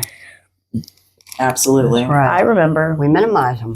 one of the last times I was in the psych ward, and I've been to the psych ward enough times that they know me and they will give me a pen and a paper to write with Yeah. because I need that. It's part of my regimen for me to get better. I need to write. So give me a pen.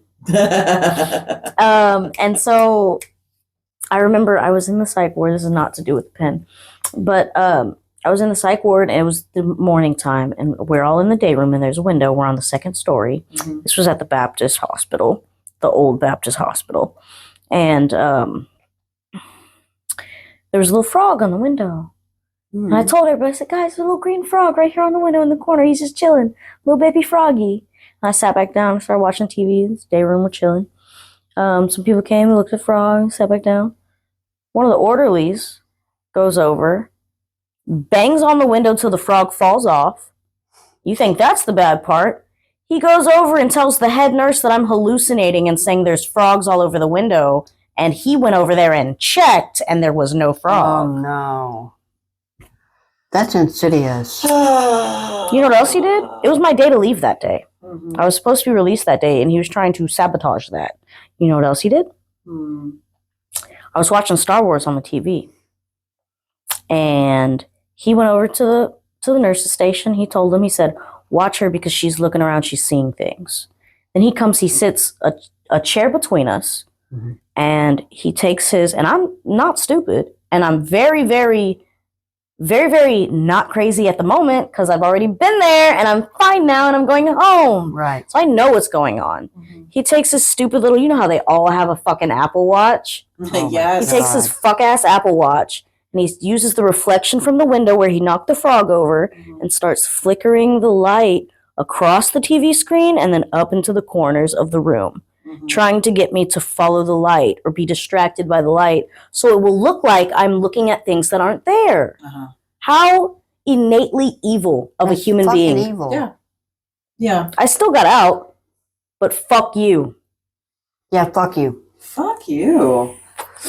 I was in the psych ward for a week in 2021 for reasons that I won't talk about here. Not because I don't want to talk about them, but because they're not necessarily my issues to talk about. And my experience there, I was in Swedish in Ballard in Seattle. And my experience there was overall extremely positive. I was very lucky that they happened to have in their minuscule little library the one book that was the beginning of my very favorite series of all time. That I started reading when I was 14. And so I spent, and it's like a book this fucking thick. So, you know, it was long enough. Yeah, it was my entire stay there almost. And I had most of the people there were great. They, used the correct pronouns for me. They, treated me with a modicum of respect. I got the care that I needed, except for these two people. One of them was a traveling nurse from Australia. And I mentioned to her that I would like to get tested for autism. Because my child is autistic. And in my time of advocating for her, I came to see a lot of those same traits in myself. Again, as I often say, I am the apple that that I am the tree that those apples fell from,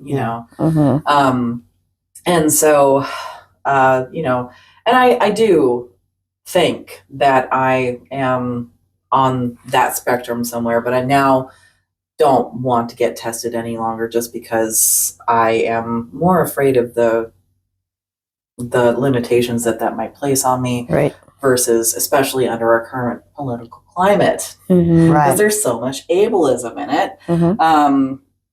I don't want to do that. So Right. she was talking to me about it, and she was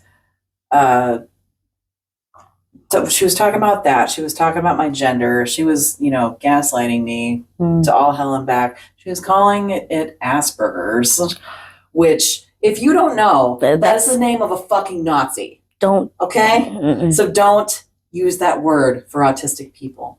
You can watch Mary and Max, but don't say that word. Yeah. Yeah. So, and this is a fucking mental health nurse. She is a traveling nurse who gets paid. They get paid insane amounts of money to be traveling nurses. Mm-hmm. And, she also, there was somebody who was having a really hard time, maybe 3 doors down, in the middle of the night. And she went in there and she got scared, and she was even more disruptive than this person was. And she came in, busted into a session that I was having with another professional on the ward, one of the other techs, and she's like, I can't handle them yet. I need your help. And she was just really being a fucking Karen about it. And I'm sure probably traumatized this other person even more, othering them even more than they already were, which when you're acting out like that on a psych ward, that's,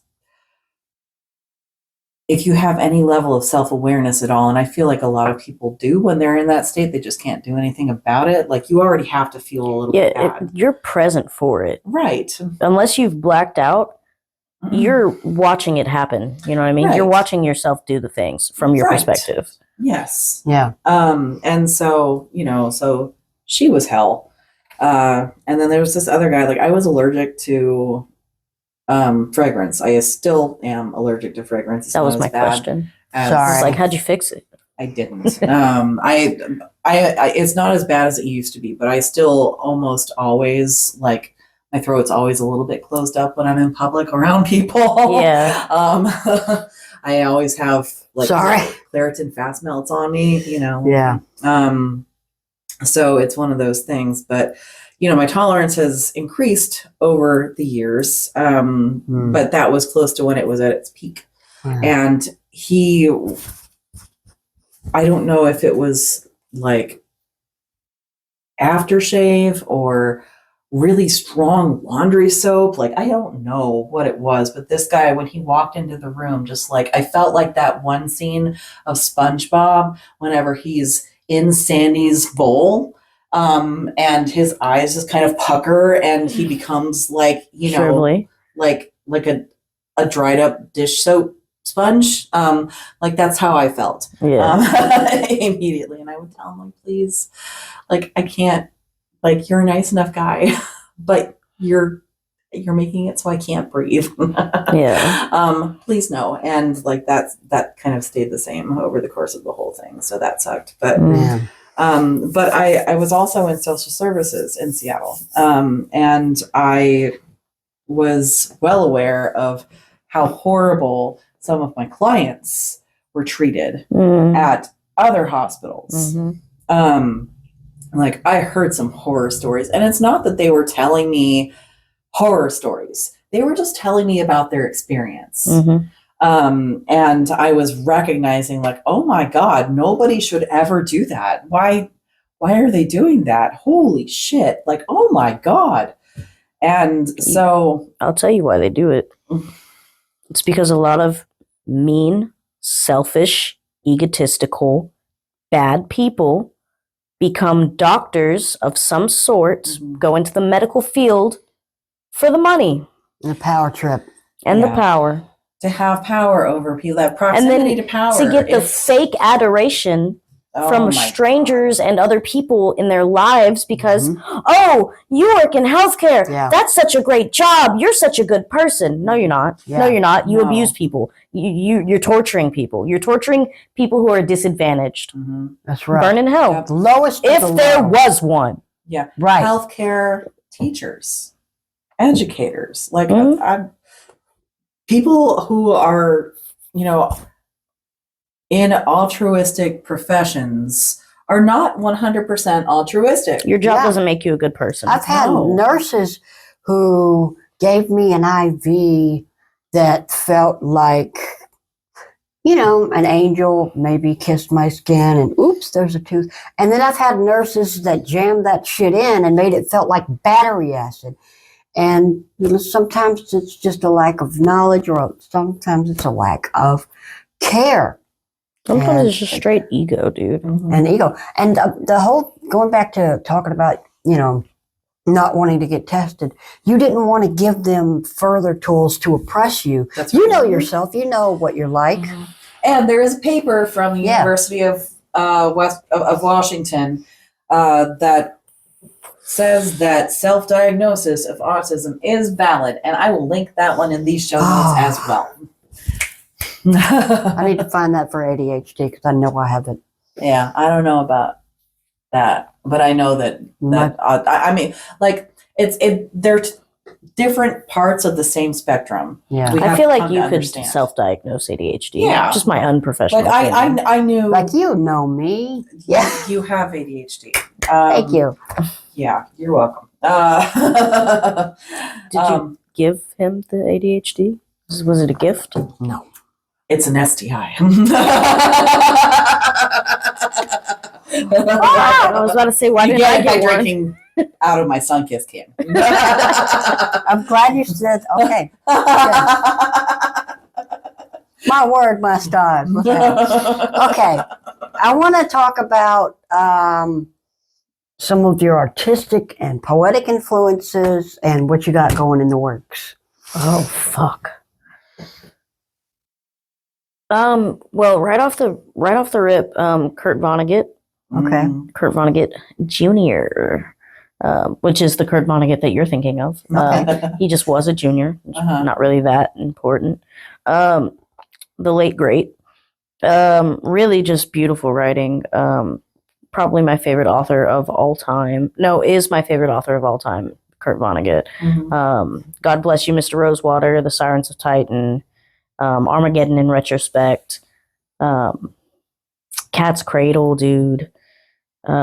He's got so many and they're all so good. I could name them forever, but or I could name a lot. But Kurt Vonnegut, I do like Jonathan Safran Foer, David Foster Wallace. I'm very much into this one book in particular, The Little Prince. I know that a lot of people probably know that book. I think I've read that, yeah. Originally in French, Antoine Yeah. de Saint-Exupéry. Yep. Exupéry? Exupéry. I don't know how to say it. It's French and it's got a lot of letters and an accento in it. I don't speak French. Those are probably by like Joni Mitchell. Joni Mitchell, A Goddess Walking Among Us. I was like greatly influenced by the kind of the moral compass that existed or was presented in shows like X-Men and like superhero things and things Right. where it was like there's this big coming to a head of good versus evil and good will always triumph. That was probably my favorite like underlying theme is good versus evil and then good triumphs specifically. Not that it's not fun when you get like a sad ending, but for me growing up, it was very important to me to see it play out to where the person who deserved to win out won out. It feels good when that happens. I feel like you are someone who watched Gargoyles. I did watch Gargoyles. I have a gargoyle tattoo actually. And it's in part because of that show, because there's one part in one of the very early episodes of Gargoyles where they meet all of the gargoyles for the first time, like all together, and they're meeting them and like spending time with them. and the boy, the guy character, is like, you don't have names? Then what do you call each other? And one of the gargoyles, I think it was the East Brooklyn gargoyle, which they get names later, right? But whatever. But he goes, friend. We call each other friend. Wow. Yeah. And I thought that was beautiful, and I've thought about that like every day for the rest of my life. Yeah, gargoyle morality. Like, I could write an entire essay on that. From that cartoon specifically. Don't like, take us for granted.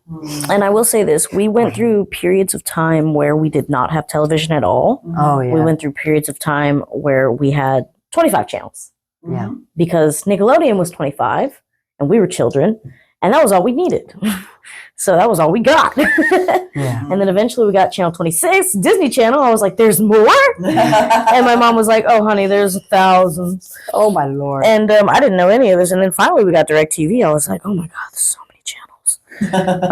And then we came to another period where we didn't have TV at all. And then we didn't have TV at all. And then I moved out.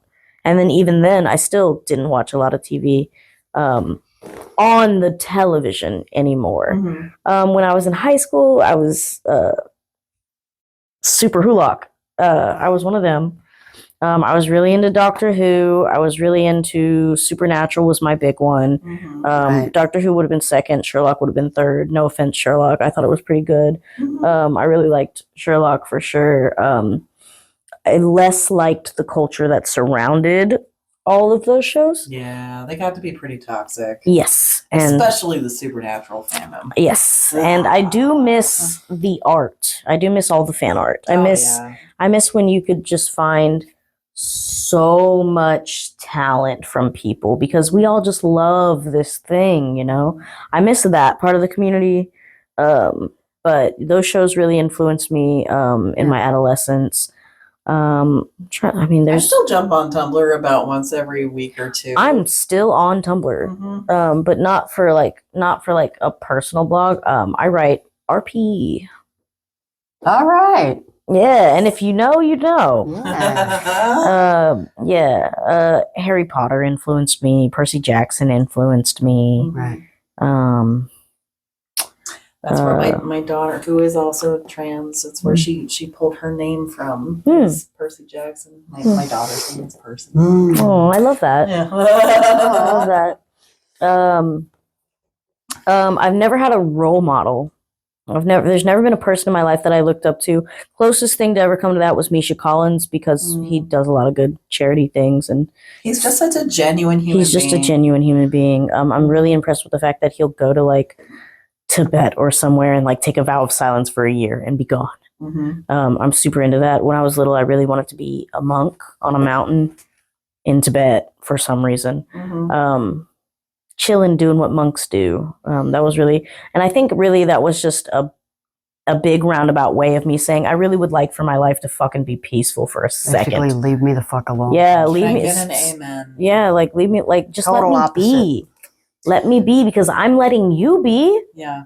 Let me be. Yeah, I know. Like because of reasons, things that have happened in my life. You know, I have said many times that I could very happily be a hermit in the woods for the rest of my life and be so happy. Just absolutely me, the animals, the woods, fucking lichen, fungi, you know, like we'd be great. Did you say lichen? That's what I said. Okay, just checking. I heard you right. Yes.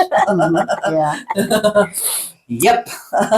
Me and the green shit, you know, like just, you know, I go into town once every 2 weeks or so, get provisions, come back, you know, and like get my dose of like, hey, I'm still alive. Please don't send a search party. Yeah. You know, and I would be totally fine with that. I also like people, generally speaking, and I have a lot of people now in my life that I would like to keep contact with, present company including, and since I've moved back here to Florida, I have gained like a wonderful community. Like I wasn't expecting that to be a thing. I was expecting to feel extremely alone when I moved back here. And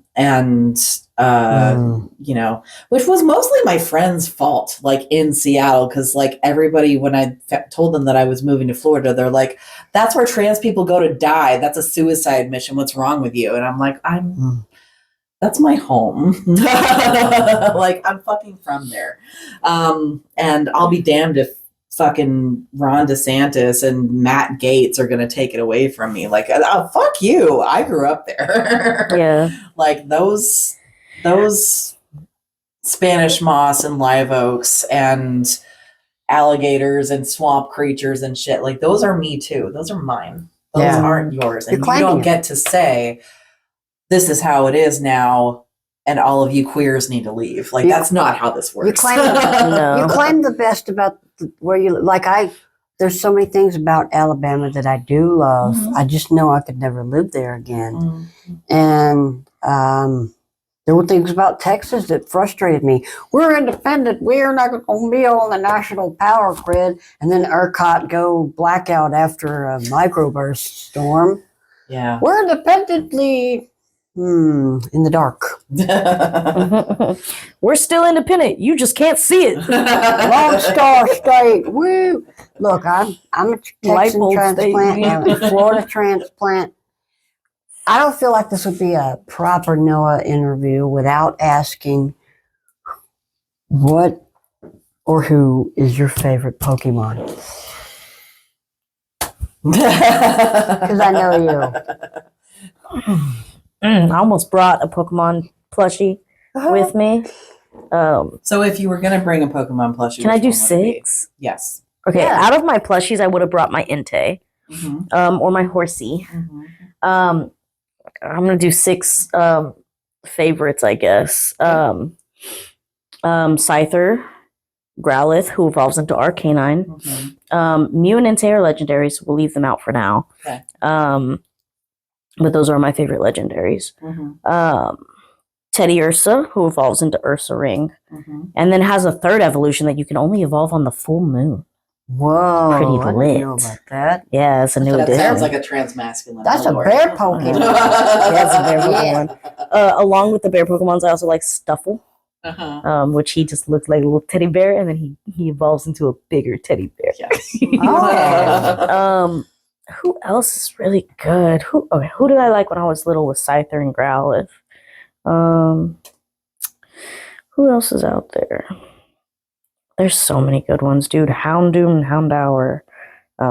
Evolution line right there.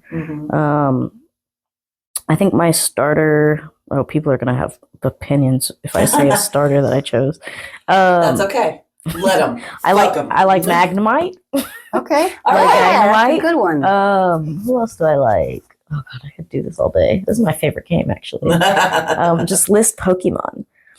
You know, I used to work in Pokemon, right? Yeah. You told me one time at a party, and I was like, "You're the coolest person here." Tell me more about that. Other people are trying to talk. I'm like, shh. How's gonna tell us about the Pokemon? How many did I name? It was I don't know. About 6 if you count the legendaries.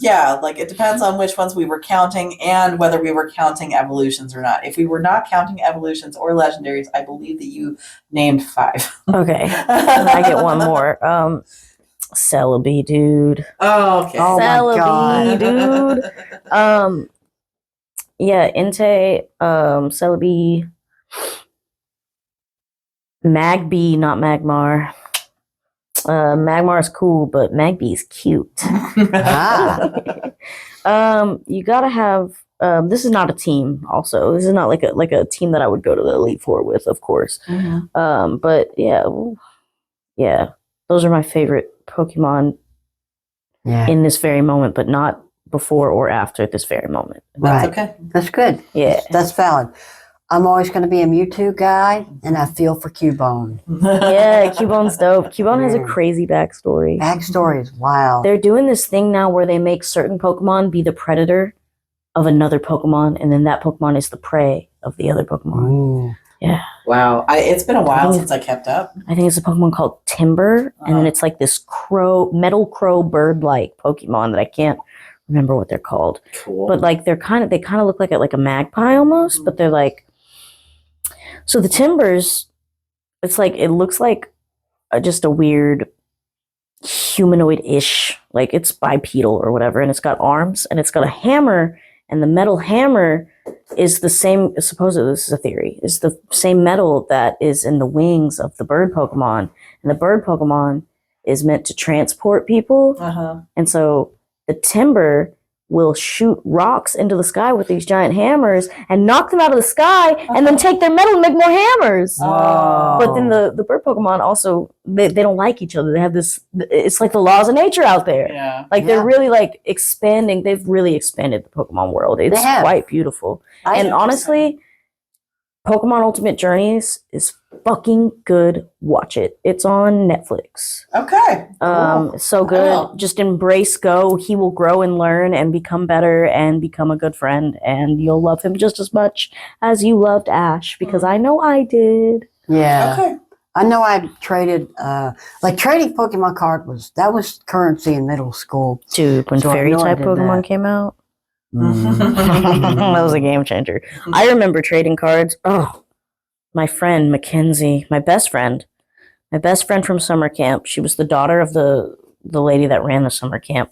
This was at the Vickery Center. Shout out Vickery Center. I think y'all did a lot of things wrong, but not enough to ruin my time.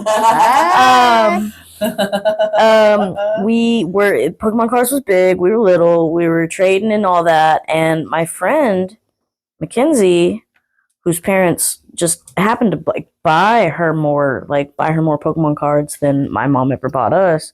She had a Latios and a Latias, both holographic. What? And I played her in a Pokemon battle for the Latias and the Latios. And she put all of her best cards in, and I put all of my best cards in, and we played through the deck. And it was a long time. People were gathered around watching us.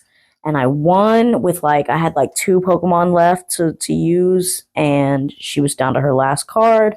I won, and I reached over to take that Latios and Latios. She started crying. She was like, please don't take these cards from me. I really didn't want to. And here's the thing. Before this game started, I said, what if I have one and you have one, and then it's like we're best friends. We have a Latios and a Latios together.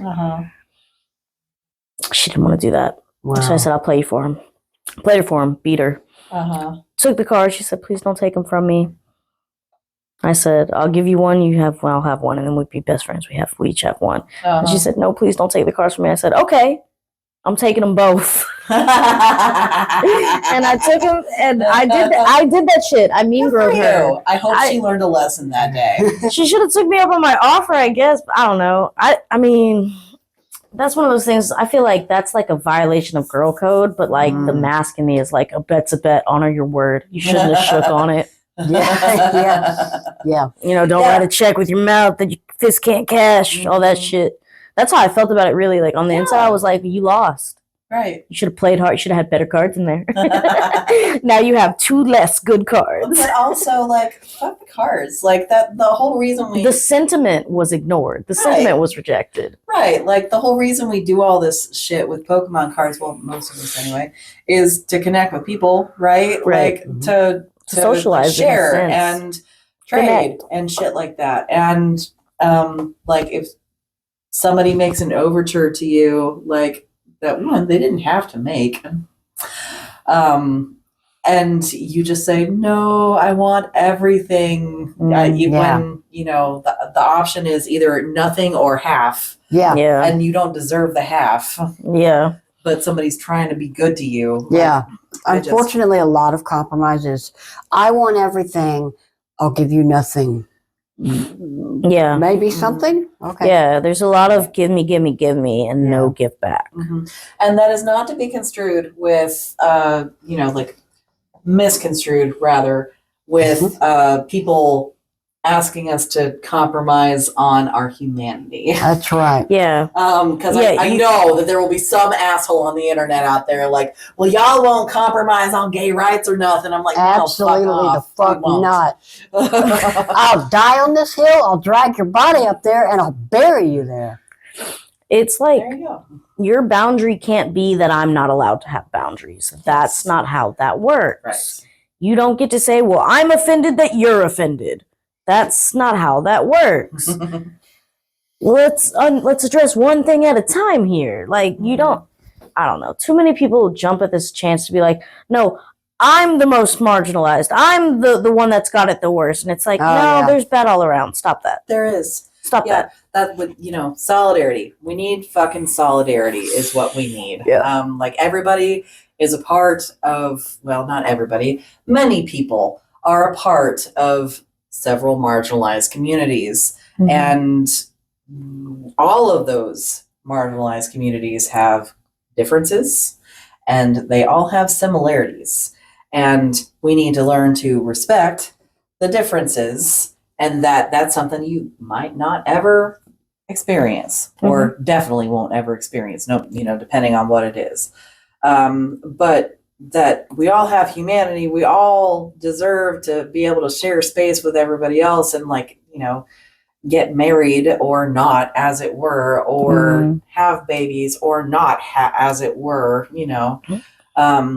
or poor people should be allowed to have fun. Yep. And nice things. EBT should let you buy a birthday cake, actually. Right. That is how it should, because guess what? You still deserve a birthday cake on your birthday just because your mom doesn't make that much money. And sometimes it's okay to do something others consider frivolous, but we want to be able to enjoy our lives as well. Yeah. And, the stuff that gets complained about, like, oh, you're going to go get a coffee or you're going to go spend money on this thing when you could be doing ... If you're not in the struggle, don't comment on it. Well, don't comment negatively anyway. Not negatively. Like, because I get that. I do. Here's my thing. If you don't have like a solution or a help, an assistance to give, then why are you here? Like, why do you have an opinion if you don't have a solution? Why are you presenting me with a problem that I'm already aware of? You don't have a solution to it. But oftentimes the problem is you. In fact, that their solution is only a solution for them. Yes. And not a solution for you. Like, well, why don't we just move all those houseless encampments over to the other side of town? Well, then they'll just be on the other side of town, and they won't have half their shit because the cops will have thrown it away. Because that's not that's not going to fix anything. It doesn't. It gets them out of your sight. Yeah. And that's telling right there. Out of sight, out of mind. That's telling. I'm talking directly to Jay Inslee, Governor Jay Inslee of Washington. There, call out. I witnessed a lot of that, and a lot of my clients when I was in Seattle working in social work. We would spend months trying to get them another passport, another ID, another social security card, because a fucking cop or a Parks and Rec worker came and just threw it away. Wow. It's hard to get that stuff. Yeah, and like they would wait until there wasn't anybody there, until people like went to work, because homeless people work. A lot of them work. Not everybody, but a lot of them work. Most people who are homeless are houseless in the sense that they may be sleeping in their car, or they may go to a shelter some nights. But most of the time they're operating in society, contributing to the funding, to paying the taxes, to get social services that they're not getting. Yeah. So it's not even your money. Right. It's not even your money being spent on EBT and all this shit. And it's really their money. Right. It's really hard to get a job when you're homeless, because you have to have a place to take a shower. You have to have a place to sort of, be and exist in a space that's, And that's why a lot of people end up in their car rather than on the street first, because You think about it logistically. Mm-hmm. If I have a house but not a car, Mm-hmm. I can't go to work, I can't pay for the house. Right. If I have a car but not a house, I can still go to work and continue paying for the car. Yep. Yeah. Yeah. A lot of people do that. Yeah, exactly. And if you never thought about that before, check your privilege. Absolutely. Exactly. If that's a new idea to you, and you're here in Pensacola, where we have a homelessness epidemic, Yes. and have for almost more than a decade. Mm-hmm. There's people I love right now that have recently become homeless, and it's been really tearing me apart because I do what I can to help. But one thing that's really been weighing on my heart lately, but also just in a general sense, is imagine what they could do, all the positive things they could do with the money that they spend on hostile architecture. Mm. That this is just like the cruelty is the point, and it's negative thing, and I feel like, well, how would you feel if that, we are all one really fucked up situation from being homeless, those of us who aren't rich or wealthy.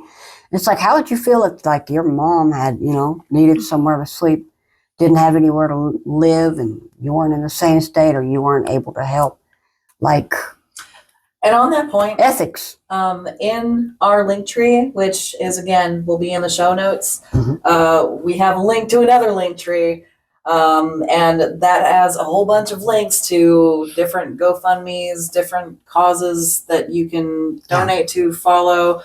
We've got a whole bunch of, folks in Gaza right now, in Sudan, in Congo, who have GoFundMes there, some local people as well. So, and if you would like us to add your link, please just send it to one of our social media direct messages, and we'd be happy to do that for you.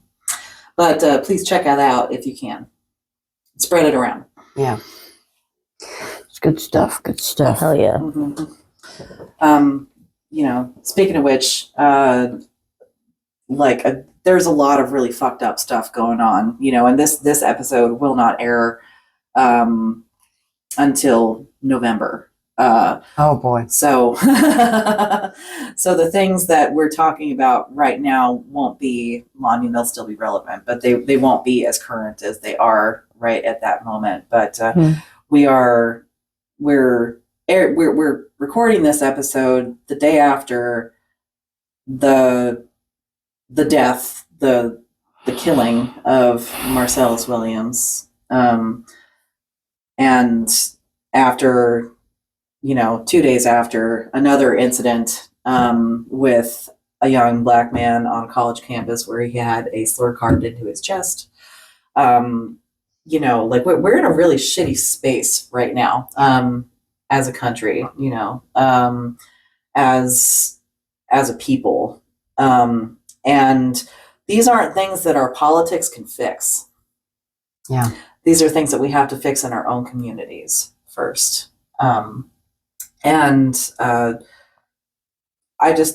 I encourage you to reach out to your neighbors and try and help them in whatever way you possibly can. And when I say your neighbors, I'm not talking about, the literal neighbor. Your literal neighbor. I'm not talking about the guy in the other White House next door with the picket fence, if that does apply to you. I'm talking about the homeless people who live in your neighborhood who you pretend not to notice. Right. Mm-hmm. I'm talking about the folks that are panhandling, and yeah, I absolutely 1000% advocate for giving people money on the side of the street and not giving a fuck what they do with it, because if they're standing there, they need it. Right. Yeah. So I don't even care. Yeah. If they fall into whatever category of grifter you think that you're afraid of giving your money to, like, if they're there, they need it enough. Yeah. You got to think about the public shame element that comes with, because back in medieval times, to really fuck you up, they would lock you up outside in front of everybody so that everyone could see you. Mm-hmm. The discomfort physically was not comparable to the physical, to the mental anguish and shame and the ridicule and humiliation that came from other people seeing you and interacting with you when you're vulnerable. Pelting apples at your head. People that are standing on the side of the road are doing it because it is a necessary thing.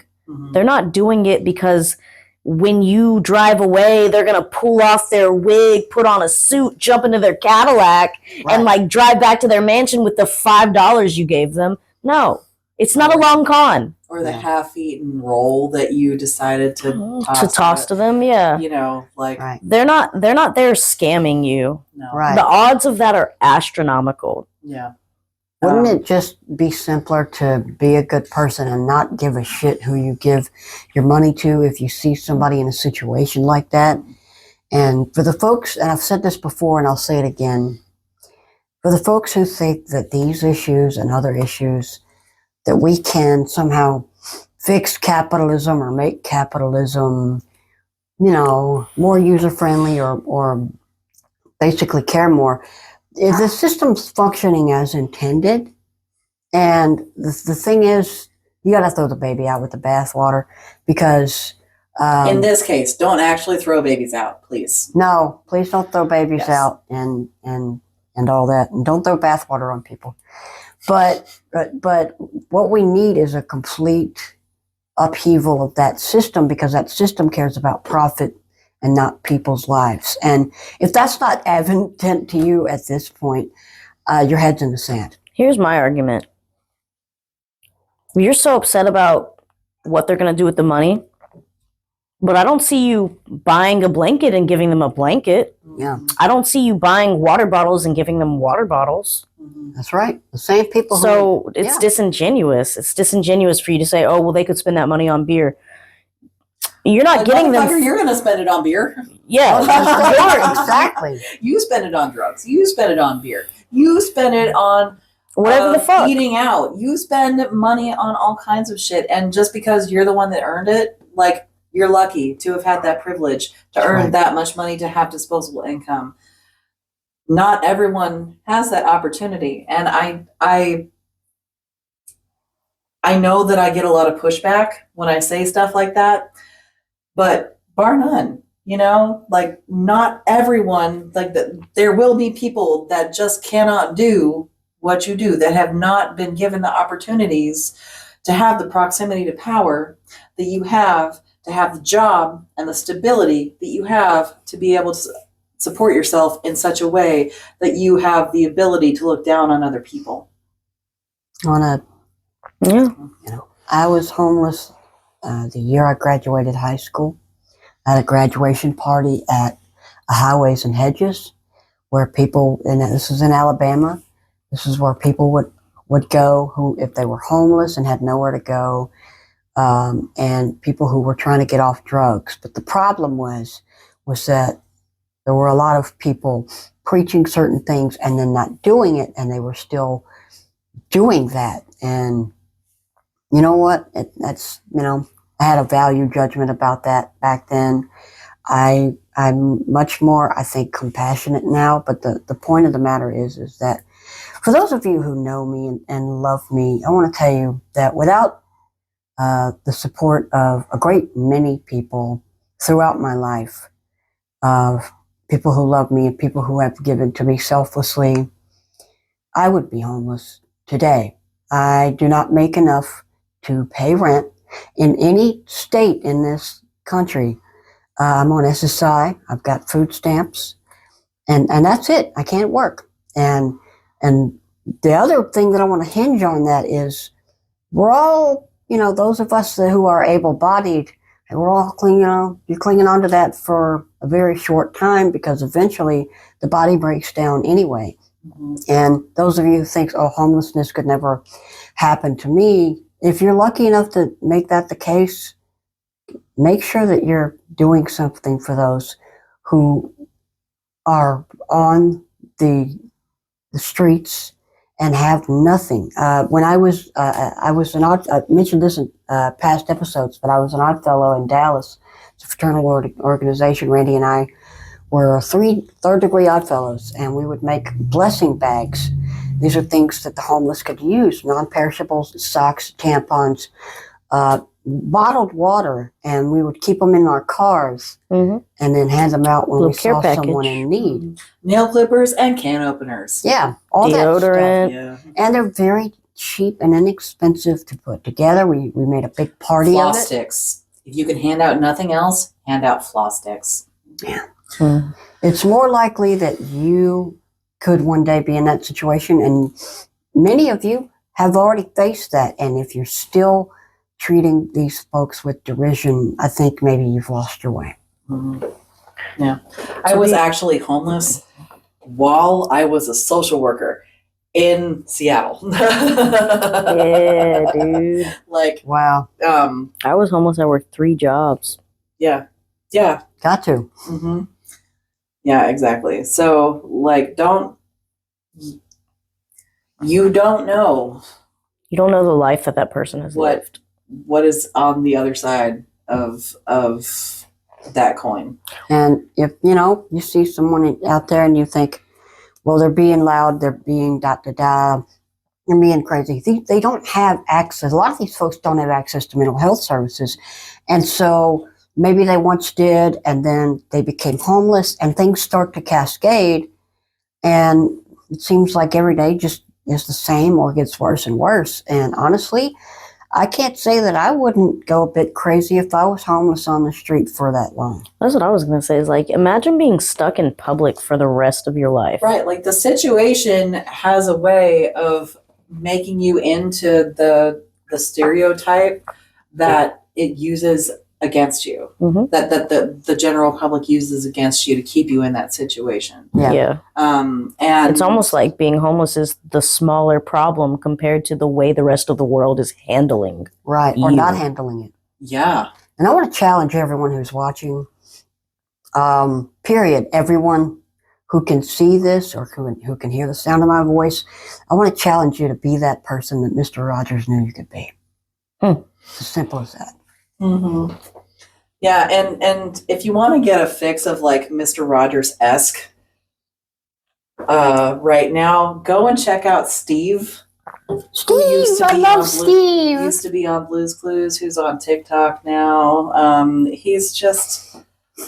He was in Mississippi. No, not Mississippi. He was in Alabama just the other weekend. Was he? Yeah, for a Comic-Con. I completely missed Wow. him. Now I'm sad. I went, but I didn't see him. But I did see Dante Basco. Road trip to go see Steve.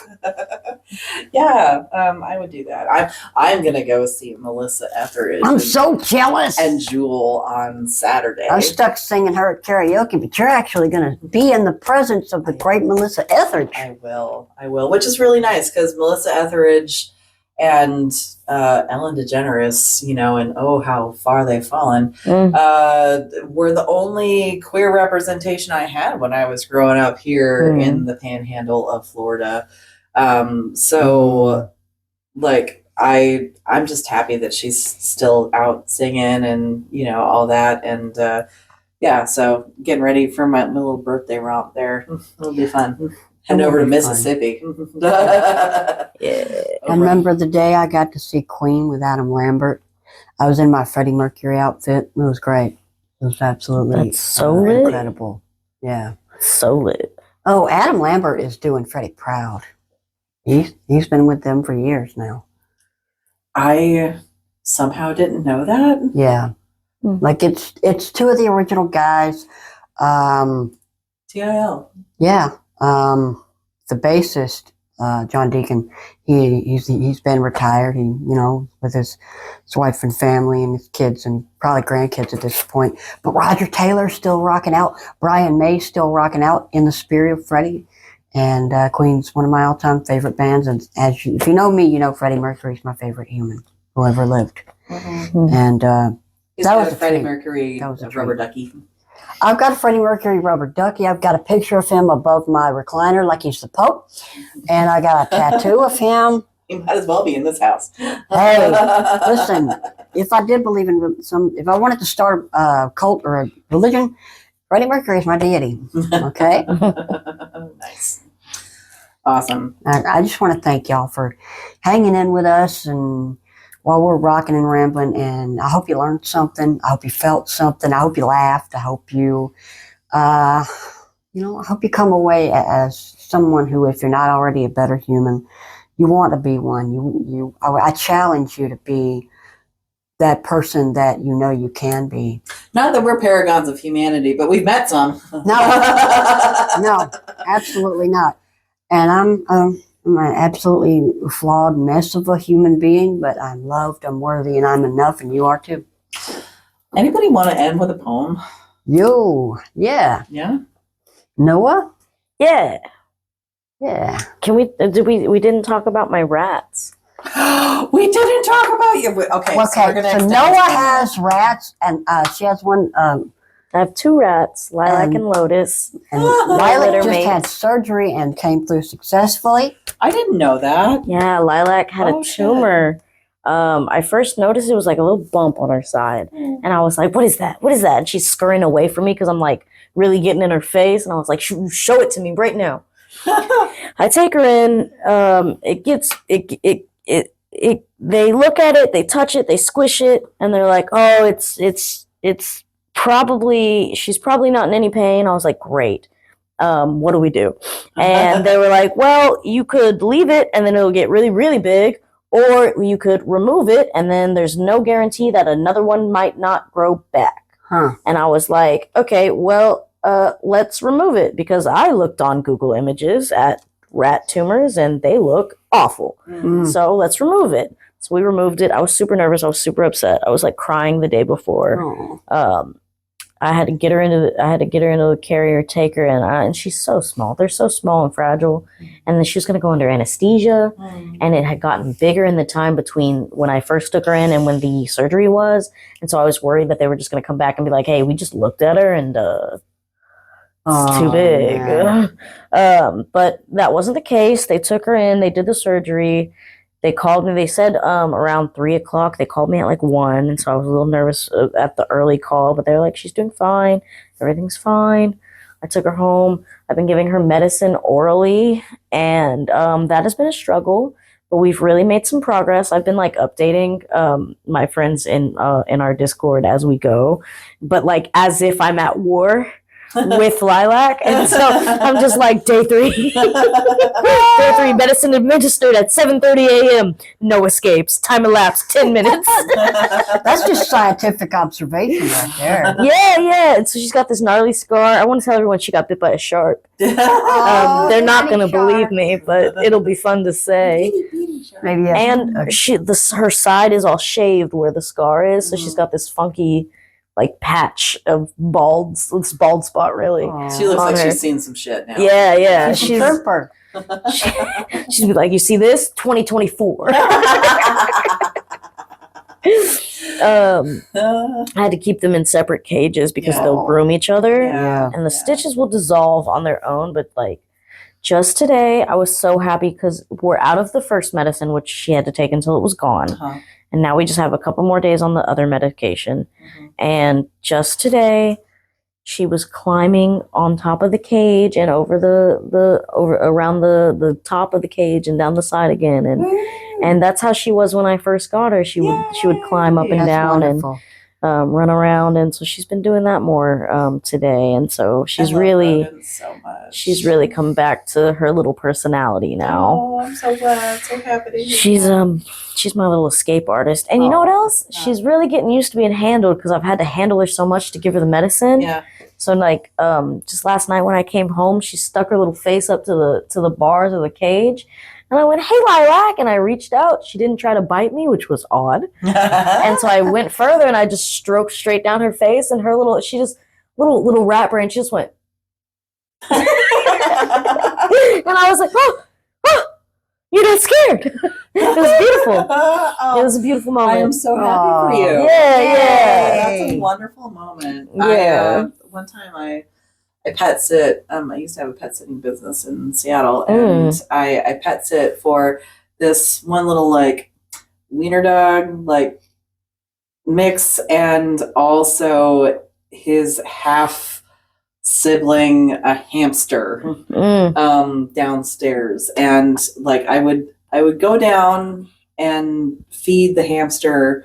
And for the first 3 days that I was there, it was over like a week at Christmas. I did not see the hamster at all. Like there was like this much of bedding in the bottom for the hamster to burrow, you know, and what have you.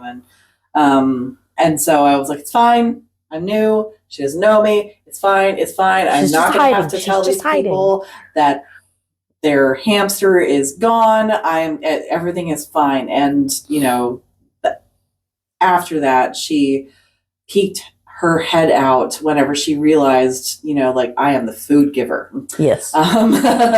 So like that moment when she like came out of hiding and came towards my hand when I was putting the food thing in, I was like, oh, yeah, you love me. Yeah. Well, that was one of our first steps with the rats. Was I looked it up so that I would do it right. But basically, you just kind of open the cage and you hold the little treat, whatever it is. Could be a fruit or a nut or whatever. And you just wait for them to come take it from you. Yep. You don't like toss it in or try to give it to them. You just, here it is. Mm-hmm. If you want it, you gotta come get it. What you gonna do about it? And then eventually they come out and they take it. And rats are so funny because, you know, they say like rats are thieves, right? It's not really that they're stealing. It's the way they go about taking something from you. They do it like this. They'd be like, give me that. It's like ferrets. I had ferrets before, never again.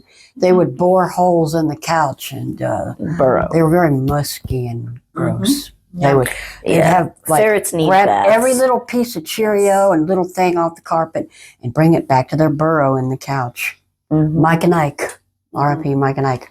Oh, those are good names. I do have a poem in mind by Joshua Jennifer Espinoza.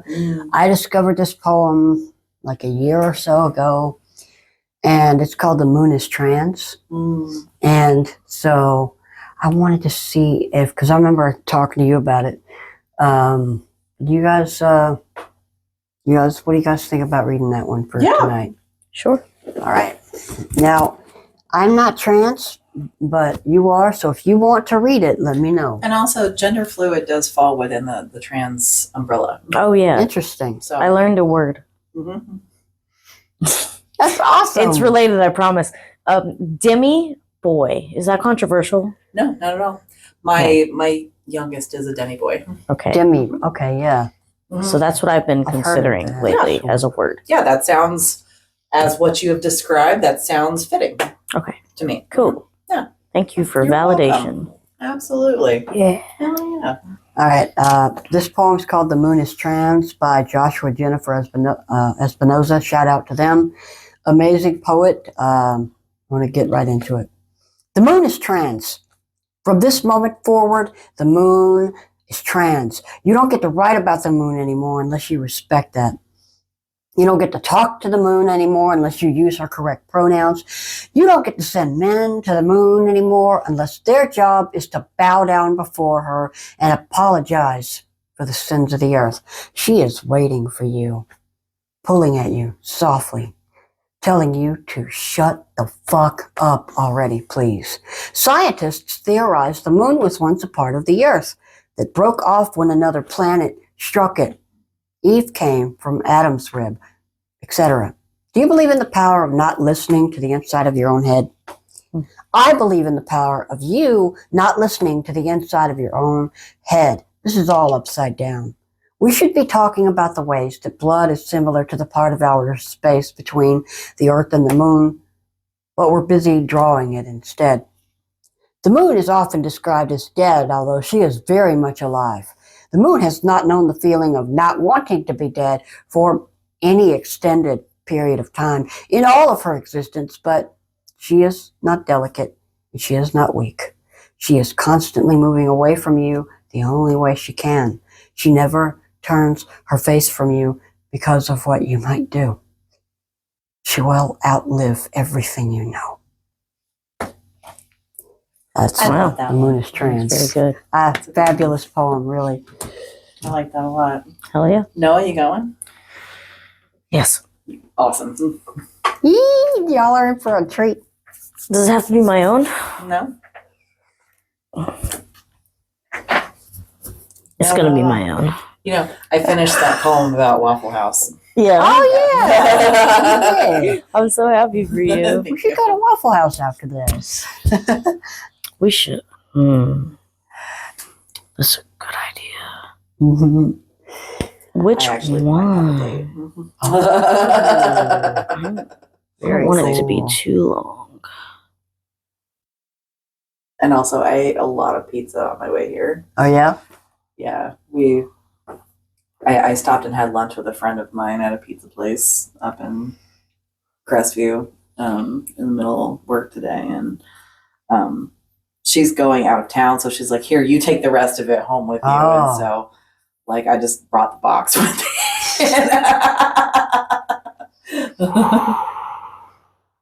Decisions. Yes. You know what that's like. My God.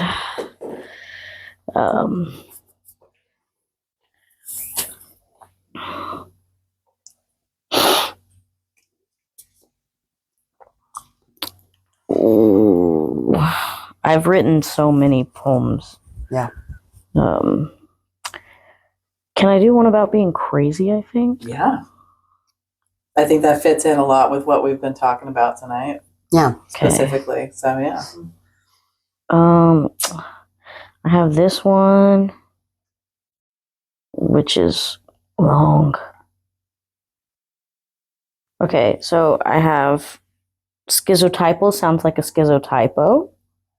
And then I have another one that was up here. Where'd it go? Well, there's Existentialist Crisis 10-10-19. In case y'all want an existentialist crisis, I have that. And then I have Symptom, which is more of a talker. Well, they're both kind of talkers. Symptom is shorter. Schizotypo sounds like a schizotypo is quite long. They're both mental health. What do y'all want based on titles? Symptom. Sure. Symptom? Okay, yeah. Oh boy. Now I have to do it. Okay. Locked in. These are real people, and I didn't change their names. But all in good. They're not going to be mad. They love me. It's fine. Okay. Sneezing is the next closest thing to an orgasm, and that's a scientific fact. One time, I was riding in the truck with my buddy Dylan. I'd gotten out of the hospital about 2 days ago, and I was staying on his couch. Or rather, he was staying on his couch, and I was staying on his bed with freshly laundered sheets and big cushy pillows. He's a true gentleman, one of the greatest men I know. We're riding in the truck, and he turns the music down because he's getting a call. It's his best friend, Billy. I ignore the entirety of the phone call because I mind my business. But Dylan gets off the phone, and he's exasperated. He starts talking to me about Billy. Now I know Billy. He's kind of a reckless dude, but a good guy at heart, I'd hope. Either way, Dylan starts telling me about Billy and how he's got this one fatal flaw.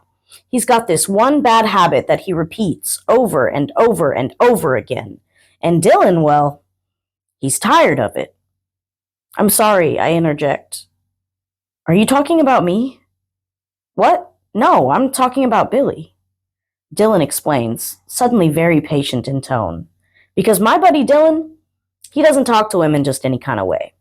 He speaks softly and with respect. I admire that. Okay, I say. But I am unsettled. I am no longer at ease. Dylan begins again. He says, it's just that when somebody does the same thing over and over and fucks himself and then comes asking you for help over and over only to fuck himself all over again, it's exhausting, Dylan's saying. You see, when you've got my mind, it's stronger than confusion. The words and their meanings change and rearrange and under-explain and over-entertain my worst imaginable fears. And it's always just realistic enough that it sounds true. So I assessed what I knew. Was Dylan angry? Yeah. Was Dylan angry with me? No. But then Dylan's saying, it's not fair to the other person who always comes to help. It's not fair to me to have to come bail you out of whatever situation you're in, and you call me every time, and you know I'll come rescue you. But it's backbreaking. I'm sorry, I say. I mean it. Are you talking about me? Guilt rears its ugly head, shame follows suit, and soon Cerberus is gnashing his teeth and snarling. My tears are carving cracks in my cheeks, and I am panicked. I am stricken. I am haggard. What? Dylan notices that I'm upset. No. I'm not mad at you. I'm mad at Billy. I'm not even mad at him. I'm just frustrated. I promise I'm not mad at you. He says all the right things, it seems, but still my mind screams that I am the problem, a goblin, a burden, the weakest one in the herd, and tears flow. Okay, I say. It just feels like you're telling me you're mad at me. I can't describe it any better than that at the time. When I'm in it, you don't get it, and I can't explain or expound. It's like a game of cat and mouse with me and my feelings, but there's a million of them and only one of me, and when I'm in it, you don't get it. I am always it. I promise you I'm not mad at you. Are you okay? What can I do to help you? He wants to know. I need to take my medicine and just go to sleep, I say. The world is just too scary for me. It's more than just interpretation. It's more than confusion. It's a persecutory delusion. It sounds like, it looks like, it feels like this person has ill will towards me. It feels like most of the time, that's how it is. When I see a face, I see a scowl. When I hear a voice, I hear dark undertones. When people speak, sometimes I assume it's really directed at me, and not in a, oh, they must love me way, in a, I'm gonna get you way. Like, this is the most dangerous game, and I am the most dangerous game, and I know that sounds insane. It's because I'm insane. But do you feel my pain? To walk through life in constant pain, feeling constant disdain, and in truth, everything is all blase, plain Jane, so I can never react to all this pain. And it hurts. What's worse, life is just a series of jump scares I can't react to, a mess of hurt feelings I cannot attend to, but there is one thing I can attest to. Sometimes, on my good days, I know what's true. I know it much deeper than any of you. I know what's true, and I'm willing to tear it to pieces and share it like cooties, to break it into equal parts of my soul and my heart, and I do it. I choose it every time. To be here with you. These are my glory days. When I'm here with all of you, that's when, in all the ways, I know what's true. Thank you. I made myself upset. I felt that. Thank you for so going much. through that for us. Yeah. That was really fucking good. I felt that. Thank you. See what I mean? Noah's amazing. My emotions. You're in a my safe feelings. space. Shout out Dylan. You're the best dude I've ever met in my entire life. And also Dylan, sharing you know who you truth are. like cooties. That's Yeah, just right? Like, You like that? oh, that's so good. Thank you. Yeah. That gave me chills. That's I can that's one of identify those. That was really good. Yeah. Thank you. Mhm. That's one of those that it's like, you don't think it's a poem, but it is. Yeah. Does that make sense? Yes. Yeah. It's like it feels like you're just reading something, and then you're like, oh, the art. Oh, there it is. There's the art right there. Yeah. It's Or that's how it felt when I wrote yeah. it. Yeah. Yeah. how it's performed, and it's the word play and just the impact of it. Yeah. Thanks, guys. I love that poem. Holy shit. That was really Thanks. The other one was very long and very sad, so I'm kind of glad I read that one. good. Sometimes really long and really sad is really good. Yeah. I should know. Sometimes you need that too, you know? You really Yes. do. 1000%. Well, Would you really ever long listen and to really it? angry. You ever listen to a sad song and you're like, you play it so that you can cry? Yeah. Then you get to the end of the song and you haven't cried enough, so you gotta play it again. Girl, I got a whole fucking playlist. I do that in my head where I'm like thinking of a sad situation. Oh wait, I'm not crying. I think of it again. And force No, those tears to flow. I've got a Just So Fucking Sad playlist. I've got a Feeling Extreme playlist. Yeah. I have one for everything. Yeah. I have playlists for all my characters that I've written. Oh, wow. There are many sides to me that you guys have never met. That's meta. I love it. Yeah. So like characters. Mm-hmm. This is created characters in a fictional universe. Yes. Okay. Original characters that Very I made cool. up. Very Yeah. Very cool. That's interesting. And how long ago did you start doing that? Oh, creating characters since I was like 11. When I started writing, I was writing original characters. I really started my first 3-dimensional character, my first well-rounded character I was probably 15, 16, and he took several years to develop. And I also, fun fact, I write predominantly male characters as like by choice. Mm-hmm. I always have. Like, when I first started, I was like, oh, I'll make them a girl because I'm a girl. I don't know how men think, I guess. I was also like a little girl, so I didn't know how adults thought, but I was writing adult characters, teenage characters. Yeah. So how well does that apply? Not very well. But I started writing male characters because I was like, I can't not write male characters. And then I just kind of stopped writing any other version of a character besides a traditionally masculine male character. Mm-hmm. And now we've grown. Wow. We've all grown. Me and all my characters and different facets of you. Yeah, yeah. Cool. Nice. I do this thing where I'll be like, oh, I feel very Arden right now. And like, people don't know what the fuck that means. Arden is a character I made up in my head that is a part of me. But people don't get that. Are you on like AO3?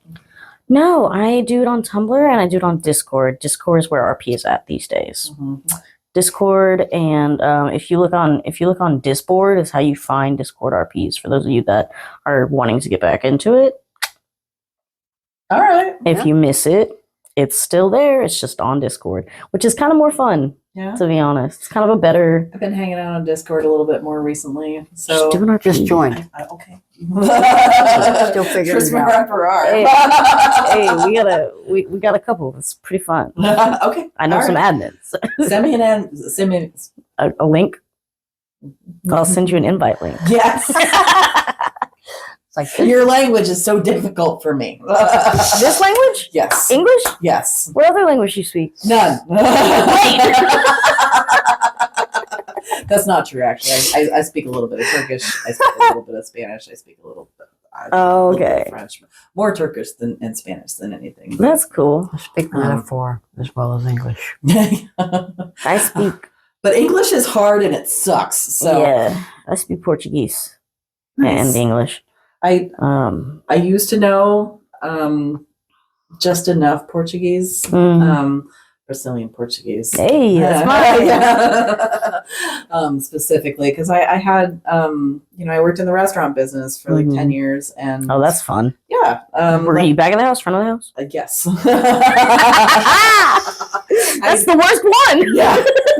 I did all of it. Like I did everything from dishwasher to fucking line cook and expo and server, and then I was manager and bartender, all kinds of shit. That's enough. Yeah. Tell me about it. I mean, like, I loved it. It was great. They treat people in the service industry like shit. So, for most sane people, that has a shelf life. Yeah. But I do miss it sometimes. But yeah. So why was I talking about the Brazilian services? Portuguese? Yes, that's right. So I was at this particular time, I was an assistant manager of a restaurant, and I had 3 people that worked for me who had recently immigrated from Brazil, and they didn't speak a lot of English, and so it's really important to me to be able to communicate with people who I am in close quarters with. So I went out and I bought a Brazilian Portuguese for Dummies book. Yeah. And, Wow. during our slow times, we would just back and forth Mm-hmm. I have forgotten more Portuguese than I remember at this point. You want but- to try to have a conveation with me? No, it'd be bad. Please? No, okay. Off camera if you want. Como se dice? I feel like that's Spanish. It might be like that's the thing. Like I haven't. That's been almost 20 years ago. Yeah. No, wrong. That's been 20 years ago. So I have this running joke with the computer ads on YouTube. They'll like play me an ad in Spanish. I'll get really upset and offended, and I'll be like, "I don't speak Spanish. Why are you showing me Spanish shit?" And then it'll show you more Spanish. It shows me more Spanish. But then I go, I don't speak Spanish. I speak Portuguese. Fucking racist. We're not all the same. Wow. But it's just me yelling at my own computer, alone in my room. And the cat is confused. Oh, shit. Yeah, no, like at this particular point in time, like I've been learning so much more Spanish because it's been more relevant in my life, in the places I've been that it's all mixed up and fucked up and I can't remember, I cannot. Those romance languages. Yes, and also like I've been watching a French like cop drama with my grandmother. J'adore l'histoire. Yeah, so now I've got even more fucking romance languages. Like everything is all muddled and romancy, and I may be aromantic. I'm not sure. As in aromantic, not romantic. Yes. I am a romantic. We balance each I other used to out. identify as aromantic, and I got that response a lot. Is me too. But it's always just some dude trying to fuck you. So of course they're like, I'm romantic. I'll get you flowers. And I'm like, actually, I want you to do the opposite of that. Yeah. I'd actually prefer it if you talk less. You're hotter when you talk less. Yeah, it's not a blanket thing. Not everybody likes the same shit. Yeah. Yeah. Oh Yeah. my God. No, I've gone through my periods of being, of attempting to have like romantic, like connections Yeah. with people, and it turned out that like my conception of that whole situation was like just a contrived thing that they couldn't. They figured out. It's funny because like we had such a healthy relationship that they felt safe enough to figure out while they were with me that they were just being a mirror of everything that I did and everything that I wanted. And they were like, I need to not do that anymore. I'm not actually any of these things. Oh and I my was like, God. wow. Oh my God, you ferried that person to fucking self-realization. Wow. Oh my God. To my own chagrin. Okay. Okay. Fucking- Wait a minute. Question for the Je prends group du here. café. Yeah. Sorry. Has anybody ever been on like the first or second date with a guy and maybe he buys you a little something, not like a whole dinner, just like he buys you a little something and then immediately expects it? Anybody else have that experience? I haven't. They don't even give me anything. They just expect. Yeah, exactly. Like, wait, I feel like that like little redheaded kid in the meme and the four pictures that everybody's like talking about, like, you guys got this? I never get stuff. Yeah, they don't ever give me stuff. I was dating at the time. Fucking penis privilege. Oh my God. I feel like you have a mind dick, though. You're not wrong. Yeah. I also am growing an actual dick. Like, Yeah. TMI for some of you. I was on a. That's how hormones work, kids. Yes. This is not a show for children. No, do not leave this on for your kid. Okay. So I was on this second date with this. I was dating this guy, but really just like I never dated him for very long for a reason. Like I went on a few dates with this guy named Jeff. He was the manager of a Pizza Hut at the time. Shout out Jeff from Pizza Hut. Also, In what is it with guys Alabama. named Jeff? We won't get into We're in that. Alabama. It's like Shelby County, Alabama. he had manager of Pizza Hut named Jeff. His eyes were always red, like somebody had just sprayed him in the face with pepper spray. It was And him. He did it now I every morning, know every why. night. He takes me to Books a Million, Swoon, and because he buys me this book I want. And I'm like, oh, this is very sweet of you. We get in the car. Again, you got a book? Yeah, I got a book. The fuck? We get in the car, and I'm like, thank you so much. And, we're kissing. And then he tries to fuck me in the car in the parking lot of the Books a Million. I'm not that flexible. It's not. Maybe my, anyway. Cars aren't comfortable for fucking. Cars aren't comfortable. And he just immediately started like, okay, I bought you a book, let's fuck. I was like, whoa. I don't, that's not exactly, it's a good start, but it takes a lot more, sorry. You got a book. Right. I got a book. Didn't even read it. I watched the series when it came out. Shout out Under the Dome. By the way, Stephen King? Stephen King. Oh. By the way, Big book. did anybody sue the Simpsons movie for plagiarizing Under the Dome? I'm just really curious about that. Similar plots. Yeah. There's a big dome that everybody's trapped under. Can we talk about American Dragon Jake Long and Juniper Lee? What? What is that? American Dragon Jake Long? We know this one, right? I'm sorry. I'm old. I'm older. Dante Basco? The voice of Prince Zuko from Avatar: The Last Airbender. Oh, okay. Dante Basco. I mean, okay. Kinda. Okay. Yeah, all right. kinda. Okay, we've landed. Okay. Yes. Okay. Welcome to my strange world. He also was the voice of American Dragon Jake Long, who it's a cartoon for children from my time. What? Wait a minute. No, it's coming back to me. I have a mental image. He's in New York City. Okay. He's got 2 friends. He can turn into a dragon. Mm-hmm. His job is to protect magical creatures Oh. from the Hunts clan, who hunt dragons, and they want to kill all the magical creatures on the planet. From the Fire Nation. And his from the Fire Nation. I mean, yes. The Fire Nation is about to attack and wipe out all the magical creatures. Yes. This is a crossover. Somebody called me. I can't believe I said Red Nation. The Red Nation. That's okay. We'll cut it out. We'll fix it in post.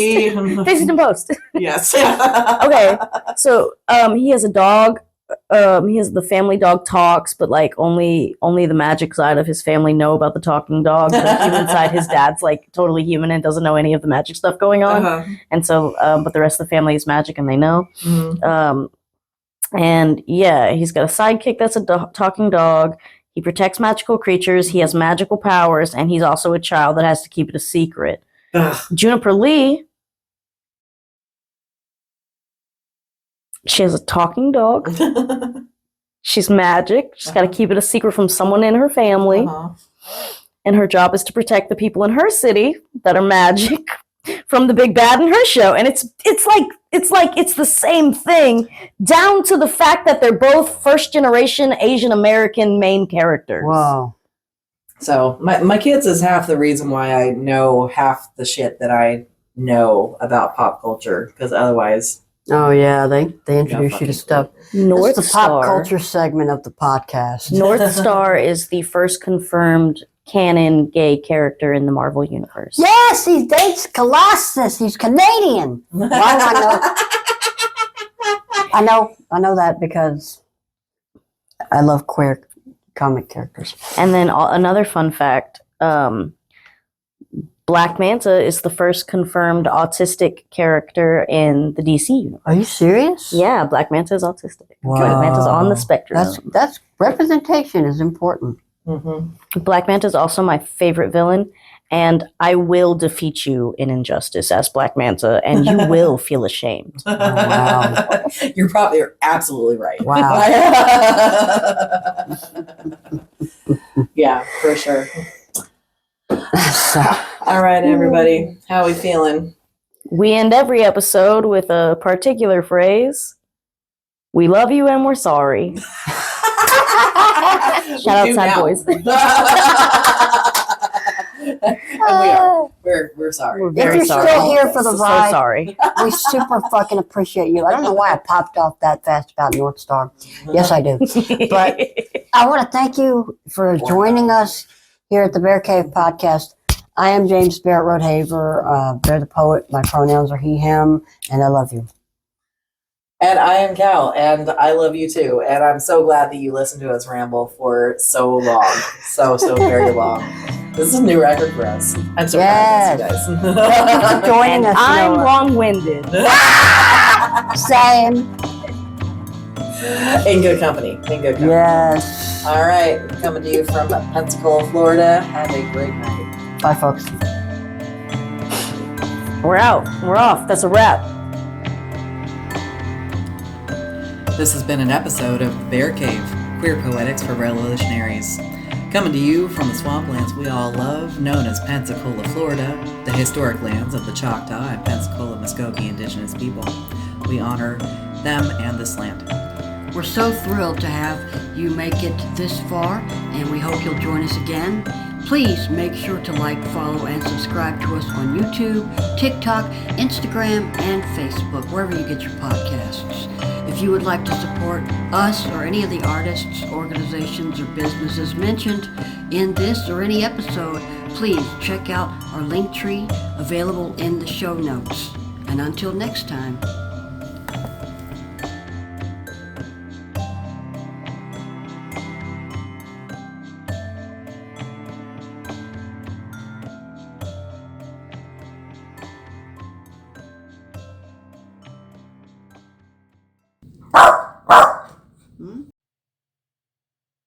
Welcome to the Bear Cave, a podcast about the intersection of poetry, queerness, and politics. I'm Cal Adams, a fat, hairy, trans, pansexual man. And I'm James Barrett Rodehaver, but folks call me Bear. I'm a bisexual cis man. Make sure that you follow us on Facebook, Instagram, TikTok, and wherever you get your podcast from. And thanks for listening.